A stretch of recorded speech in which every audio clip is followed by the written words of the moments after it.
నమస్తే, welcome to I dream. Exactly Congress party అధికారంలోకి వచ్చి నెల రోజులు అటు ఇటుగా ఆల్మోస్ట్ నెల రోజులు అనుకోండి. సో నెల రోజులలో కాంగ్రెస్ పార్టీ మరి చాలా సమీక్షలు చేసిర్రు, కొన్ని అయితే అద్భుతాలే చేసిర్రు అనుకోవచ్చు. లైక్ ప్రజావాణి కండక్ట్ చేయడం కావచ్చు, లేదంటే సెక్రటేరియట్లో అందరు అందుబాటులో ఉండడం కావచ్చు, ప్రజాపాలన అంటూ అభయహస్తం హామీలకు సంబంధించిన అప్లికేషన్లు తీసుకోవడం కావచ్చు. ఇట్లా నెల రోజులల్లో కొంత సెన్సేషన్ అండ్ కాంగ్రెస్ పార్టీ ఇంకా కూడా జనాలలోనే ఉంటూ జనాల నోళ్ళలో నానుతూనే ఉంది. ఇక మాట్లాడదాం. సరే, ఇది నెల రోజుల పండగనేనా లేకపోతే పార్లమెంట్ ఎలక్షన్స్ తర్వాత ఏమన్నా ఉంటుందా, మరి కామ్ డౌన్ అవుతారా, ఇంత అగ్రెసివ్ ఉంటారా లేదా తెలుసుకునే ప్రయత్నం చేద్దాం. మనతో పాటు ఉన్నారు PCC vice president Chamala Kiran Kumar Reddy గారు. సార్ నమస్తే సార్, ఎట్లున్నారు సార్? ఫైన్ అండి. యా, నా ఇంట్రడక్షన్ అయితే మంచిగా మీకు పాజిటివ్గా ఇచ్చేసిన సార్. బయట కూడా అందరు పాజిటివ్గానే ఉన్నారు ఇప్పుడు. లెట్స్ సీ సార్, అంటే నెల రోజులు అయింది, మరి నెల రోజుల ఫుల్ హడావిడి చేస్తున్నారు, హల్చల్ చేస్తున్నారు. మరి నెల రోజుల, 3 నెలల, 6 నెలల ఎట్లా ఉండబోతోంది, ఏంటి టాక్స్? మీరు ముఖ్యంగా చూసినట్టయితే తెలంగాణ ఇచ్చిన కాంగ్రెస్ పార్టీ 9.5 ఏళ్ల తర్వాత అధికారంలోకి వచ్చింది. ఇచ్చి కూడా అధికారంలోకి రాలేకపోయినాం. ఆ రోజు సెంట్రల్ గవర్నమెంట్లో కాంగ్రెస్ ఉండే, సోనియా గాంధీ గారు మాట ఇచ్చిర్రు కాబట్టి తెలంగాణ ఇచ్చిర్రు. సరే, అప్పుడు ప్రాపగాండా సరిగ్గా చేసుకోకపోవడము, కేసీఆర్ గారు మెస్మరైజ్ చేసి, కేసీఆర్ గారు వాక్చాతుర్యం, కేసీఆర్ గారు స్టైల్ ఆఫ్ క్యాన్వసింగ్లా మా వాళ్ళేమో పార్లమెంట్లో సెలబ్రేషన్ చేసుకుంటారు, ఆయననేమో కింద ఉండి గ్రౌండ్లో ప్రజలకు నావలనే వచ్చిందని చెప్పి తెలంగాణ ప్రజలను నమ్మించి అధికారంలోకి వచ్చారు. మేము వచ్చిన తర్వాత మేము ఈ 9.5 ఏళ్ల పాలన తెలంగాణ ప్రజలు చాలా అతి దగ్గరలో చూసారు. తెలంగాణ అనేది ఒక కొత్త రాష్ట్రం. తెలంగాణ ప్రజలకు కేసీఆరే అంతా అయిపోయాడు. అంటే ఇచ్చింది నేనే అని చెప్పుకుంటూ అధికారంలోకి వచ్చిండు. ఆయన ఏం చేసినా వాళ్ళకి ఏం అర్థం కాలే. ఇట్లనే ఉంటుందేమో ప్రజాస్వామ్యం అంటే, అందుబాటులో లేని ముఖ్యమంత్రి ఫామ్ హౌస్ ఉండి నడుపుతారేమో. ప్రగతి భవన్ అంటే ఈ దేనికి గట్టిరు, ప్రగతి అంటే ఏందో భవన్ అంటే ఏందో తెలియకుండా దాంట్లోకి అసలు ప్రజలు పోయి ఏ రోజైనా మా పరిష్కారాలకు మేము అక్కడ పోయి ఏదని చెప్పుకోవచ్చా ముఖ్యమంత్రి గారికి తెలియని పరిస్థితికి వచ్చిర్రు. అంటే ఇదే పాలన ఉంటుందేమో. అంటే మనం ప్రజాస్వామ్యంలో మనం 75 ఏళ్ళ స్వతంత్ర పోరాటం తర్వాత మనం ప్రజాస్వామ్యంలో బతుకుతున్నాం. కానీ తెలంగాణ ప్రజలు కొత్త రాష్ట్రం వచ్చిన తర్వాత మర్చిపోయారు ప్రజాస్వామ్యం అంటే. కేసీఆర్ పాలనలో సెక్రటేరియట్ లేనే లేదు, మంత్రులు ఎక్కడ కూర్చుంటారో తెలియదు, కొత్త బిల్డింగ్ కట్టి ఓపెనింగ్ చేసినాక కూడా ముఖ్యమంత్రి గారు ఏ రోజు 6వ ఫ్లోర్లో కూర్చోలే. ఏ రోజు అక్కడ మంత్రులు, ఈరోజు మనం గత 20 రోజుల నుంచి మీరు అన్నట్టు ఏ న్యూస్ పేపర్ తిరిగేసినా ఉత్తమ్ కుమార్ రెడ్డి గారు సివిల్ సప్లైస్ గురించి మాట్లాడుతున్నారు, మీటింగ్ గురించి మాట్లాడుతున్నారు, రివ్యూ చేస్తున్నారు. ఇరిగేషన్లకు సంబంధించిన ఎల్ఎన్టీ వాళ్ళని పిలిచి కాళేశ్వరం ప్రాజెక్ట్ గురించి డిస్కస్ చేస్తున్నారు. పొన్నం ప్రభాకర్ గారు సజ్జనార్ గారితో కూర్చొని ట్రాన్స్పోర్ట్ మినిస్టర్ ఆర్టీసీల గురించి సమీక్షలు చేస్తున్నారు. అటు పోతే పొంగులేటి శ్రీనివాసరెడ్డి గారు, ఇటు పోతే రేవంత్ రెడ్డి గారు. ఏ రోజైతే ప్రమాణ స్వీకారము మనము ఎల్బీ నగర్లో చేసినామో ఆ రోజు ఆ నిమిషంలో అక్కడున్న కంచె తొలగేసారు ప్రగతి భవన్కి. ఆ నుంచి చక్కగా సెక్రటేరియట్కి పోయి రోజుకు 18 గంటల పాలన ఎందుకు అందించారంటే, తెలంగాణ ప్రజలకు కాంగ్రెస్ వచ్చిన తర్వాత ఈ 20 రోజులలో ప్రజలు ఒక మార్పు చూసారు రాజకీయంలో. మార్పు ఒకటి, ప్రగతి భవన్ని ప్రజాభవన్గా మార్చడం. 2, సెక్రటేరియట్కి ఎవరైనా పోవచ్చు మీ అర్జీలు పెట్టుకోవడానికి. ఏ మంత్రి, ఇప్పుడు నాకు ఫోన్లు వస్తున్నాయి, అన్న మేము ఇలా సమస్య ఉందన్న, మరి మంత్రి అరే ఏందా డైరెక్ట్ పోండి, అక్కడ ఓఎస్డీ ఉంటాడు, నాకు ఆయన స్పందించకపోతే నాకు ఫోన్ చేయండి, నేను మాట్లాడతాను మంత్రి గారితో. మంత్రి మీకోసమే ఆడ కూర్చుండు. మీరు మంత్రి అంటే ఏదో పెద్ద కృష్ణావతారం అనుకోకూడదు, అంత పెద్దగా ఉంటాడు, దొరుకుతాడా లేదా అని. మంత్రి అనేదైనా ముఖ్యమంత్రి అయినా మీ మంచి కోసం, మీ బాగు కోసం సెక్రటేరియట్ భవన్లో కూర్చుంటారు. మీరు గేట్ దగ్గరికి పోయి పర్మిషన్ కాపీ అప్లై చేస్తే మీకు 10 నిమిషాలలో ఒక పాస్ ఇస్తారు. మిమ్మల్ని క్రాస్ చెక్ చేసుకొని మీరు లోపలికి పోయి 6వ ఫ్లోర్కి పోవచ్చు, 5వ ఫ్లోర్కి పోవచ్చు, 4వ ఫ్లోర్కి పోవచ్చు. అక్కడ వాళ్ళ పిఆర్ఓ ఉంటాడు. పిఆర్ఓని కలిస్తే పిఆర్ఓ మీ అర్జీని తీసుకుంటాడు, మీకు ఒకటి రిప్రజెంటేషన్ ఇస్తారు. మీరు మళ్ళీ బ్యాకప్ చేసుకోవడానికి కూడా ఒక ఫోన్ నెంబర్ ఇస్తారు అక్కడ. మళ్ళీ మీరు రాకుండా మీది అప్లికేషన్ స్టేటస్ ఏందనేది. ఈరోజు ప్రజావాణిలో కూడా అప్లికేషన్స్ అన్నింటినీ ప్రాసెస్ చేస్తారు ఒక నోడల్ ఆఫీసర్ని పెట్టి. చేస్తురా సార్? అప్లికేషన్లు అయితే కొన్ని వేలల్లో వస్తున్నాయి, అవి ఎటుపోతున్నాయి, దాని పరిష్కారాలు ఏమైనా వస్తున్నాయా లేదా అనేది డౌట్. అప్లికేషన్స్కి ప్రజలకు ఉండే సమస్యలు రెండో మూడో అవే సమస్యలు ప్రతి ఒక్కరికి ఉన్నాయి. ధరణి అనుకోండి ఫర్ ఎగ్జాంపుల్, ధరణిలో కొంతమంది భూములు కోల్పోయారు. ఎందుకంటే ఆ రోజున్న రెవెన్యూ అధికారులు వాళ్ళకు నచ్చిన విధంగా దాన్ని, ఇప్పుడు ఫర్ ఎగ్జాంపుల్ నాకే ఒక భూమి ఉంది అనుకోండి, నేను పొజిషన్లో ఉన్నా, నేను దున్నుకుంటున్నా, అన్నీ చేస్తున్నా. ఎప్పుడో 30 ఏళ్ళ క్రితము కాసర పానీ ద్వారా రెవెన్యూ సిస్టమ్ నుంచి వచ్చి ఆ భూమి ఎవరిది అనేది అప్పుడు ట్రాన్సాక్షన్లో మన చేతికి వచ్చింది. చాలా ఊర్లలో రైతులు ఏంటంటే పాస్బుక్లు వచ్చినాయి చేస్తున్నారు. ఇప్పుడు ధరణి వచ్చిన తర్వాత వాళ్ళ కనెక్టివిటీ చేయడం వల్ల నక్సలైట్ సమస్యలతోటి కరీంనగర్, వరంగల్ జిల్లాలల్లో కొన్ని వేల ఎకరాల భూములు వదిలిపెట్టి పెద్ద పెద్ద దొరలు వెళ్ళిపోయారు. తర్వాత పేదవాడు ఏం చేసిందంటే అవన్నింటినీ సాగు చేసుకోవడం మొదలుపెట్టి వాడి సొంత భూమి లెక్క 40 ఏళ్ళు దాని మీద సడన్గా వచ్చి ధరణి వచ్చేసి వీళ్ళు ఎవరు లేరు ఈరోజు. ఇన్ని రోజులు ఉపాధి వాళ్ళు అంటే వాళ్ళు వదిలేసారు, మాకు భూములే లేవని హైదరాబాద్లో కూర్చున్న వాళ్ళ చేతికి భూములు వచ్చినాయి. సో ఇట్లాంటి సమస్యలు ఉన్న చిన్న చిన్న వాళ్ళు ఈరోజు ప్రగతి భవన్కి, ప్రజాభవన్కి వస్తారు. సార్ అవి సాల్వ్ అవుతాయా సార్? సాల్వ్ కావడానికి మనం ధరణిని ప్రక్షాళన చేస్తున్నాం. మనం వచ్చి 27 రోజులైంది మేము వచ్చి అధికారంలోకి. ఈ 27 రోజులలో మనం మేము బేసిక్గా ఆర్థిక పరిస్థితి ఏందనేది తెలంగాణ ప్రజలకు ఒక శ్వేతపత్రం ఇచ్చినాం. ఎందుకంటే పాలన మొదలు పెట్టక ముందే తెలంగాణ ప్రజలకు 9.5 ఏళ్లలో ఏం జరిగిందో చెప్పాల్సిన అవసరం ఉంది.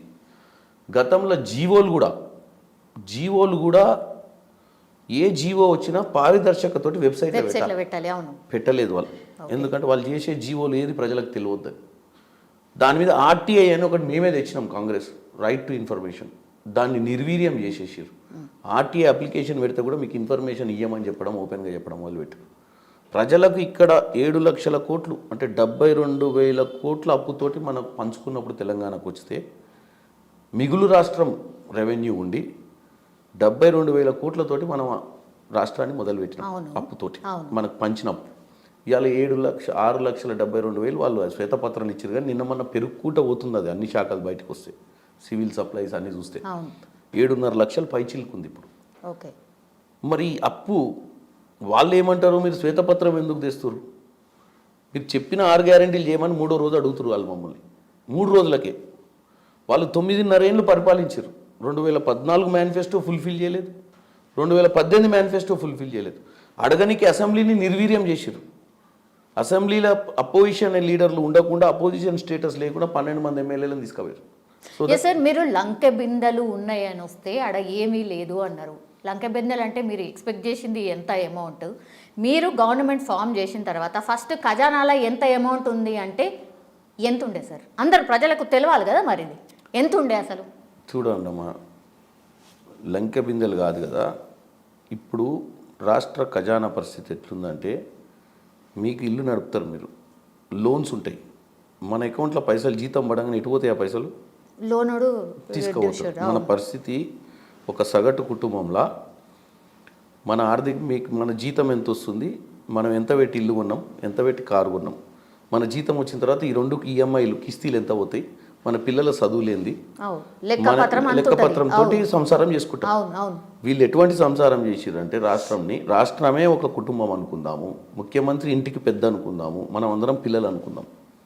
తండ్రి ఏం చేసినా మన బాగు చేశాడని 9.5 ఏళ్ళు ఆయన చేతిలో పెట్టినాం.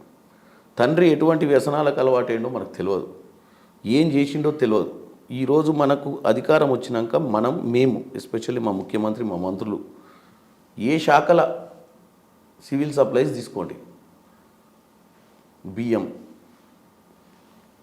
ఎఫ్సిఐ, మనకు ధాన్యం, దాంట్లో కూడా 80,000 కోట్ల అప్పు ఉంది.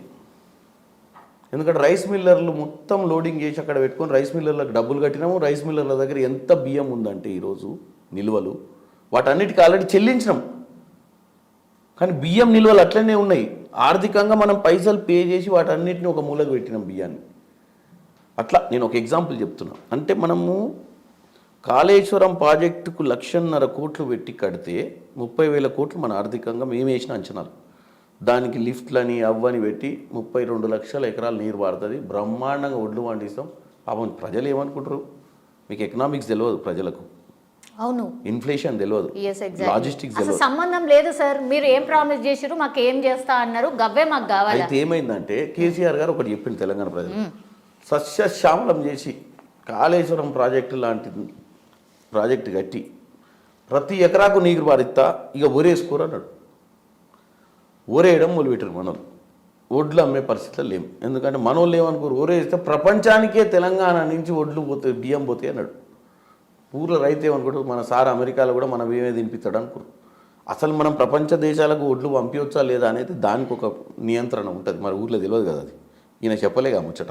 రైస్ మిల్లర్లకు డైరెక్ట్ ఈయననే ఫోన్ చేసి, ఏమే మీకు తెలుసు ఎన్ని రైస్ మిల్లులు ఉన్నాయి మన దగ్గర, ఇప్పుడు ఫార్మాయిల్ మిల్లు ఎన్ని ఉన్నాయి, మరి మనమే కొన్ని పెట్టాల్సి వస్తుంది. ఎందుకంటే విపరీతమైన పంట వస్తుంది, మరి అన్నిటిని పట్టియాలి, అన్నీ ఎక్స్పోర్ట్ చేయాలంటుండు. జనానికి ఇనపడేటట్టు మళ్ళీ వీళ్ళు దాన్ని రిలీజ్ చేస్తారు. మా కేసీఆర్ సార్ మన గురించి ఎట్లా ఆలోచిస్తుంటారు పోయి. ఇప్పుడు మనం అందరం వరి వండిస్తే మన వరి ప్రపంచంలో ఆస్ట్రేలియా, అమెరికా, చైనా, జపాన్ మన బియ్యమే తింటారటిగా. మన సార్ చెప్పిండు గంత పండిస్తాం అని. తీరా చూస్తే కుప్పల మీద కూడా చచ్చిపోయారు ఇన్ని రోజులు పండించి. మరి కాళేశ్వరం ప్రాజెక్ట్ ఆస్తి అయింది, దాని మీదకి వెళ్ళి నీళ్ళు వస్తే పండిన ఒడ్లు అమ్మలేని పరిస్థితి వస్తే ఎక్కడుంది వయబిలిటీ?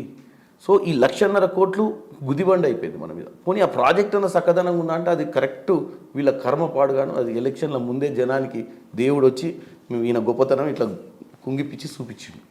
మీకు బాగా కలిసి వచ్చినాయి సార్ కొన్ని అంశాలు అయితే రియల్లీ. అంటే ప్రతిసారి తప్పు చేసి దొరకమని చెప్పుకుంటే ఏదో రోజు అందరు దొరుకుతారు. దొంగతనం ఒకసారి చేస్తే అదృష్టవంతుడు ఉంటాడు. మీరు ఒకటి గుర్తుపెట్టుకోండి, ఓ రోజు దొంగతనం చేసి సక్సెస్ఫుల్గా పోలీసులు ఎంక్వైరీ దొరకలేదంటే ఆ దొంగ ఏం చేస్తాడంటే నా అదృష్టం అనుకోడు, నేను నెంబర్ 1 అనుకుంటాడు. ఇలా అనుకొని పదే పదే దొంగతనం చేయడానికి పోయినప్పుడు దొరుకుతాడు. సో వీళ్ళు ఏం చేసిరంటే, సరే ఉద్యమం నుంచి వచ్చిర్రు, ఉద్యమం నుంచి వచ్చినప్పుడు ప్రజలకు ముళ్ళు గుచ్చుకుంటే పంటితోటి తీస్తా అన్నాడు. ప్రజలు నమ్మిరు. పాపం కేసీఆర్ సార్ బక్కోడు, మా కోసం కష్టపడి తెలంగాణ తెచ్చిండు. సార్ మీరు ఎట్లా చెప్తారంటే అసలు ఆయన ఏమే చేయలేదు, అసలు ఏమే మంచిగా చేయలేదు అన్నట్టుగా చెప్తారు సార్. ఇంత డెవలప్మెంట్ కనిపిస్తలేదా హైదరాబాద్లో? సున్నా ఇప్పటికీ కూడా. హైదరాబాద్లో అయితే అసలు మిమ్మల్ని ఆదరించలేదు. ఇప్పుడు కూడా ఏం పరిస్థితి ఉందో తెలియదు పార్లమెంట్ ఎలక్షన్స్లలో. మరి ఏం చేయలేదు సార్ అసలు. హైదరాబాద్ గురించి చెప్తాం మీకు ఒకటి. మీరు హైదరాబాద్ గురించి, హైదరాబాద్లో చంద్రబాబు నాయుడు ముఖ్యమంత్రి ఉండి, హైటెక్ సిటీ చంద్రబాబు నాయుడు గారు ముఖ్యమంత్రి పోయేటప్పుడు చాలామంది ఇక్కడ అయోమయం గురైపోయారు. 2004లో బాబు గారు వెళ్ళిపోయారండి. అసలు బాబు గారు అంటేనే ఇన్ఫర్మేషన్ టెక్నాలజీ, బాబు గారు అంటేనే చదువు, బాబు గారు అంటేనే బిల్డింగు, బాబు గారు అంటేనే రియల్ ఎస్టేటు. ఎవరు ఫ్యాక్షన్ లీడర్ని పట్టుకొచ్చిర్రు రాజశేఖర రెడ్డిని. ఇక మొత్తం లింగిలు కట్టుకొని వచ్చి భూములు కబ్జా చేస్తారు, సంపుడు కొట్టుడే ఉంటుందని చెప్పి ప్రచారం చేశారు. వాస్తవం చెప్తారు. భూముల రేట్లు ఒక్కసారి పాతాళానికి పడిపోయినాయి. 2-3 నెలలు లేచినాయి. Hyderabad self sustained city. ఈరోజు మనం ring road, Rajiv Gandhi airport, దుర్గంచర్ ఇవన్నీ రాజశేఖర రెడ్డి పీరియడ్లో స్టార్ట్ అయినాయి. ఒక ప్రాజెక్ట్ స్టార్ట్ అయినప్పుడు ఇంకొకళ్ళు 10 ఏళ్ళు పడితే ఆ ప్రాజెక్ట్ ఎవరో ప్రభుత్వంలో ఉన్నప్పుడు వాళ్ళు కట్టినాం అనుకుంటారు. సో మేము గొప్పలు చెప్పుకోవట్లేదు హైదరాబాద్ మేము డెవలప్ చేసినామని. హైదరాబాద్ అనేది సెల్ఫ్ సస్టైన్డ్ సిటీ. ఎవరు వచ్చినా దాని గ్రోత్ని ఆపే పరిస్థితి లేదు. ఆంధ్రాల పాలన సరిగ్గా లేక చాలామంది ఇన్వెస్టర్లు హైదరాబాద్కి వచ్చారు. బెంగళూరు నుంచి చుట్టుపక్కల నుంచి మనకున్నటువంటి క్లైమేట్ కనెక్టివిటీ, మనకున్న ఇన్ఫ్రాస్ట్రక్చర్ని చూసి ఈరోజు మీరే చూడండి. ఒక 10 ఏళ్ల క్రితం మీరు ఒకవేళ హైదరాబాద్ గచ్చిబౌలి సైడ్ పోయి ఉంటే 10 ఏళ్లలో గచ్చిబౌలి ట్రాన్స్ఫర్మేషన్ అయితే అది కేటీఆర్ గొప్పతనం కాదు. కేటీఆర్ అయినా సొంతంగా గొప్పలు చెప్పుకొని ప్రజల్ని మైమరిచే విధంగా చేసిండు. ఈరోజు ప్రతి హైటెక్ సిటీలో అంత పెద్ద బిల్డింగ్లలో అన్ని ఆఫీసులు ఉన్నాయి కదా. మనం ఒకసారి మేము బలిచి కెమెరాలు తీసుకొని పోదాం. ఎన్ని వర్క్ స్టేషన్స్ ఉన్నాయి, ఎంతమంది తెలంగాణ వాళ్ళు పనిచేస్తున్నారు. అది గ్లోబల్ సిటీ. అక్కడ పనిచేసే వాళ్ళు ఉత్తరప్రదేశ్, ఢిల్లీ, నోయిడా, బెంగళూరు అన్ని ఊర్లకి వెళ్ళి వచ్చి పనిచేస్తారు. ఇంటికో ఉద్యోగం ఎందుకు రాలేదంటే ఈయన నేను ఉద్యోగాలు లక్షలు తెచ్చిన అంటుండు కదా, లక్షలు ఈయన తేలే. మైక్రోసాఫ్ట్, డెలాయిట్ వాళ్ళు తెచ్చుకోరు ఉద్యోగాలు. తెచ్చుకొని వాళ్ళే మనుషులు కూడా తెచ్చుకోరు, బయట నుంచి తెచ్చుకొని ఉద్యోగాలు ఇచ్చి ఈ బిల్డింగ్లలో కొనే అపార్ట్మెంట్లు ఏ కరీంనగర్ యాదయ్యో ఏ నగర్కల్ నర్సయ్యో ఈరోజు ఆ టవర్లలో ఉంటలేరు. కరీంనగర్లో యాదయ్య, నగర్కల్ల నర్సయ్య ఊర్లోనే ఉంటుర్రు. మా అంటే దరిద్రమైన ఉద్యోగం ఏంటంటే బువ్వకు లేక అప్పుడప్పుడు ట్యాక్సీ నడుపుకొని ఊబర్ చేసుకుంటారు. ఎందుకంటే అది కూడా అన్ఆర్గనైజ్ సెక్టర్లో పనిచేస్తారు. వాళ్ళకి ఏం లేవు ఆధారాలు. పోనీ ఇదంతా పూర్తిగా మారుస్తారా? మరి ప్రభుత్వం మారింది కదా. ఒకటి ప్రభుత్వం మారేటప్పుడు కూడా సార్ ఐటీ మినిస్టర్ ఎవరు అనే చర్చ నడిచింది సార్ బాగా. కేటీఆర్ గారిని రిప్లేస్ చేసేది ఎవరు అన్న చర్చ నడిచింది. మరి రిప్లేస్ చేసే పర్సన్నే పెట్టారా మీరు? ఇప్పుడు ఏమవుతుందంటే మీకు ఒకటి చెప్తా. చిరంజీవి గారు, బాలకృష్ణ గారు అప్పట్లో ఉన్న top stars. NT Rama Rao, Nageswara Rao గారు పోయినాక మళ్ళీ ఎన్టీ రామారావు, నాగేశ్వరరావు వస్తారా అనుకోరు. చిరంజీవి వస్తాడని ఎక్స్పెక్ట్ చేయలేవారు. చిరంజీవి వచ్చినాక ఫస్ట్ ఏందా ఇట్లా నల్లగా ఉండ అనుకోరు. 4 ఖైదీ సినిమా రిలీజ్ కానీ చిరంజీవి ముద్దుకు కనపడ్డాడు. సో ఇది ఏమైందంటే మనం రోజు ప్రజల మధ్యానికి పోయి ముచ్చట ఇంగ్లీష్లో తెలుగులో చెప్తుంటే మనం కూడా పాపులర్ అవుతాం. ఎవ్వరు పుట్టంగానే స్టార్ గారు. మీరు ఒకసారి స్క్రీన్ మీద నన్ను పర్ఫామ్ చేయిస్తే 2 రోజుల తర్వాత చామల్ కిరణ్ కుమార్ రెడ్డిని కూడా భలే యాక్టింగ్ చేస్తారు రాయుడు పర్లేదు అని వచ్చి మొదటి రోజు అని కూడా వీడియో కూడా గమ్మత్తుకుండాను. నాగార్జున గారు సినిమా మొట్టమొదటిలో స్టార్ట్ చేసినప్పుడు కన్ఫ్యూజ్ అయిపోయారు, నాగార్జున గారు ఇంత పెద్ద యాక్టర్ అవుతాడని. రామ్ గోపాల్ వర్మ గారు మణిరత్నం గారు కలిసి ఆయనను పెద్ద హీరోని తయారు చేయగలిగారు. సో నేను అనేది ఎగ్జాంపుల్ చెప్తున్నా. 9 ఏళ్ళు కేటీఆర్ని చూసినాక మరొక కేటీఆర్ వస్తాడా లేడా అనుకుంటారు. మళ్ళీ 2 ఏళ్ళ తర్వాత చూడండి కేటీఆర్ అనేటోడు ఉండేది, కానీ ఆయనకంటే బ్రహ్మాండంగా వీళ్ళు చేస్తారు. శ్రీధర్ బాబు గారు కూడా చాలా ముద్దుగా ఉంటాడు, మంచిగా మాట్లాడతాడు, మంచిగా ప్రాజెక్టులు చేస్తుండు. రేపు దావోస్ పోతారు మళ్ళీ వారం రోజుల్లో. సో వీళ్ళు కూడా ఫ్లైట్లు ఎక్కుతారు, పోతారు, కంపెనీలతో మాట్లాడతారు. కాబట్టి వాళ్ళు సెల్ఫీలు దిగేటోళ్ళు. అట్లే ఫ్లైట్ ఎక్కి పోతారా, ఉద్యోగాలు వస్తాయని అట్లనే భ్రమ కల్పిస్తారా మీరు కూడా, లేకపోతే ఏమైనా తెస్తారా తెలంగాణకి ఇస్తారా? నేను సింపుల్ చెప్తున్నామా, నేను పెద్ద టెక్నికల్గా నేనేం గతంలో మంత్రి పదవులు చేయలే. వాస్తవంగా common knowledge common person point of వ్యూలో చెప్తాను సార్. మనం ఇంటర్వ్యూ చూసేటోళ్ళు కూడా కామన్ పీపులే, ఎవరికి మాకు అక్కడికి వచ్చే ముచ్చటనే మాట్లాడితే చాలు అని అనుకుంటారు సార్. సింపుల్. నేను ఒక్కటే మీకు లైన్ ఇచ్చిన, తెలంగాణ ప్రజలకు కావాల్సింది మాకు ఉద్యోగం. తెలంగాణ ప్రజలకు ఉద్యోగం కావాలంటే స్కిల్ డెవలప్మెంట్. అంటే ఏ ఉద్యోగం అయితే మనం ఈరోజు మీరు వాస్తవంగా చెప్తాం, మా ఇంటికాడ బయట గ్రానైట్ వేస్తారు, 3 రోజుల నుంచి పనులు రాలే. నేను మా ఆమెను అడిగిన, నేను బిజీ ఉన్నాను, ఏంది పని ఎందుకు ఆగిపోయింది, వర్కర్లు వస్తలేరు. కాంట్రాక్టర్కి ఫోన్ చేసిన, లేరు సార్ వాళ్ళు బీహార్ పోయారు సార్ అన్నాడు. మరి బీహార్ నుంచి వచ్చిందా ఇక్కడ పని ఆగిద్దా అని చెప్పిన. లేరు సార్ లోకల్ ఎవరు చేస్తలేరు. నేను ఈరోజు మా దగ్గర పర్యటన రోజు పోతున్నా పార్లమెంట్గా తిరగాలని ఎన్నికల సమయంలో. 20 నుంచి 25 ఏళ్ళ యువకులు 100 మంది ఊర్లలో ఉన్నారు. వాళ్ళ తల్లిదండ్రులకు 2-3 ఎకరాల భూమి ఉంటుంది, వాళ్ళు వ్యవసాయం వాళ్ళ తల్లిదండ్రులే చేస్తారు. వీళ్ళు కేవలం ఊర్లలో ఉంటారు, రాజకీయాలల్లో వాటిలలో ఇతర క్రియాశీలకంగా సోషల్ మీడియా అంతా వాళ్ళే నడుపుతారు. ఈరోజు మన ఛానల్లో మన ఇంటర్వ్యూలు, లైక్లు, షేర్లు ఈ యూతే చేస్తుంది. నేను వాళ్ళని పిలిచి అడిగిన ఛాన్సాల్లో ఎటన్నా కూర్చున్నాడు, ఏందిరా బాబు మన ఎంతరా నీ వయసు, 20 ఏం చదివినారా, డిగ్రీ చేసినా సార్ హైదరాబాద్లో, మరి ఈడేం చేస్తున్నారా, ఏముంది సార్ ఇక ఊరికి వచ్చిన సార్ ఇక పండుగకు వచ్చినా ఇటే ఉన్న ఎన్నికలు దాకుంటా సార్, కాంగ్రెస్ అంటే నాకు అభిమానం సార్, నేను కాంగ్రెస్ ఎన్నికలైనాక పోతా సార్. అసలు కాంగ్రెస్ ఎన్నికలైనాక పోతా అసలు ఏంది నీ అంటే వాడికి ఏందంటే వాడు డిగ్రీ ఇంజనీరింగు ఇష్టం ఉన్నట్టు ఇంజనీరింగ్ కాలేజీలు పెట్టారు. ఇంజనీరింగ్ అయిపోయాక వాడిని ప్లేస్మెంట్ చేయడానికి మనం వాడిని స్కిల్స్ డెవలప్ చేయాలి, వాడిని కొంచెం ట్రైన్ చేయాలి. మనకు అకాడమిక్ చదువులు వేరు, ఉద్యోగం చేయడానికి కావాల్సిన అర్హతలు వేరు. ఈ మధ్యన బ్రిడ్జింగ్ అనేది చేయగలగాలి. ప్లస్ ఏదైతే మనం బిల్డ్ చేస్తున్నామో, ఒకప్పుడు హైదరాబాద్లో పీజీఆర్ గారు ఉంటుండే. అవును. ఈ బస్తీలు మీరు ఇప్పుడు మన వెనకే అన్నీ అలే బస్తీలు, ఈ కృష్ణానగరు ఇటు పోతే బోర్బండ, ఈ భూములలో వచ్చి ఈ ఊర్లలోకి వెళ్ళి వచ్చిన వాళ్ళు అప్పుడు ఆల్విన్ కంపెనీ ఈ కంపెనీలలో పని చేసుకుంటానికి హైదరాబాద్ వద్దురు. ఆ పిల్లలు వచ్చి పీజీఆర్ గారి దగ్గరకు వచ్చేటోళ్ళు, నేను 10th పాస్ అయ్యాను సార్, మా అవును ఏమైనా ఉద్యోగం పెట్టిస్తాడు, తీసుకో ఐటీఐలో జాయిన్ చేయరా.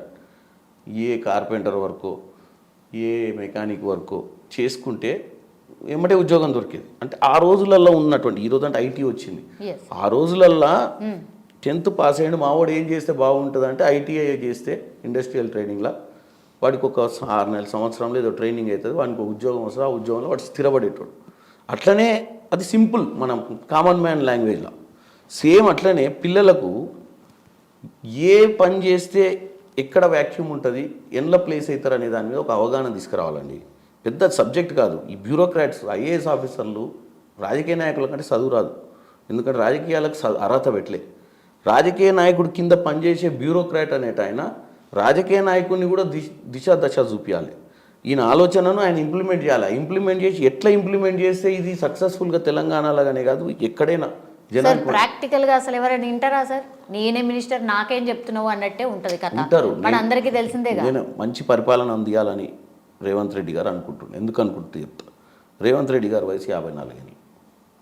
తెలంగాణ ప్రజలు ఆయనను ముఖ్యమంత్రి చేశారు. దేవుడు అవకాశం ఇచ్చాడు 54 ఏళ్ళ వయసుకు. 54 నుంచి 75 దాకా ఆయన రాజకీయం చేయాలి అంటే 21 సంవత్సరం ఆయనకు ఒక కీలకమైన బాధ్యత ఇచ్చారు. ఆయన పర్ఫామ్ చేయాల్సిన అవసరం ఉంది. ఈరోజు పర్ఫామ్ చేసేటప్పుడు పెద్ద లాజికల్ థింకింగ్ చేయాల్సిన అవసరం లేదు.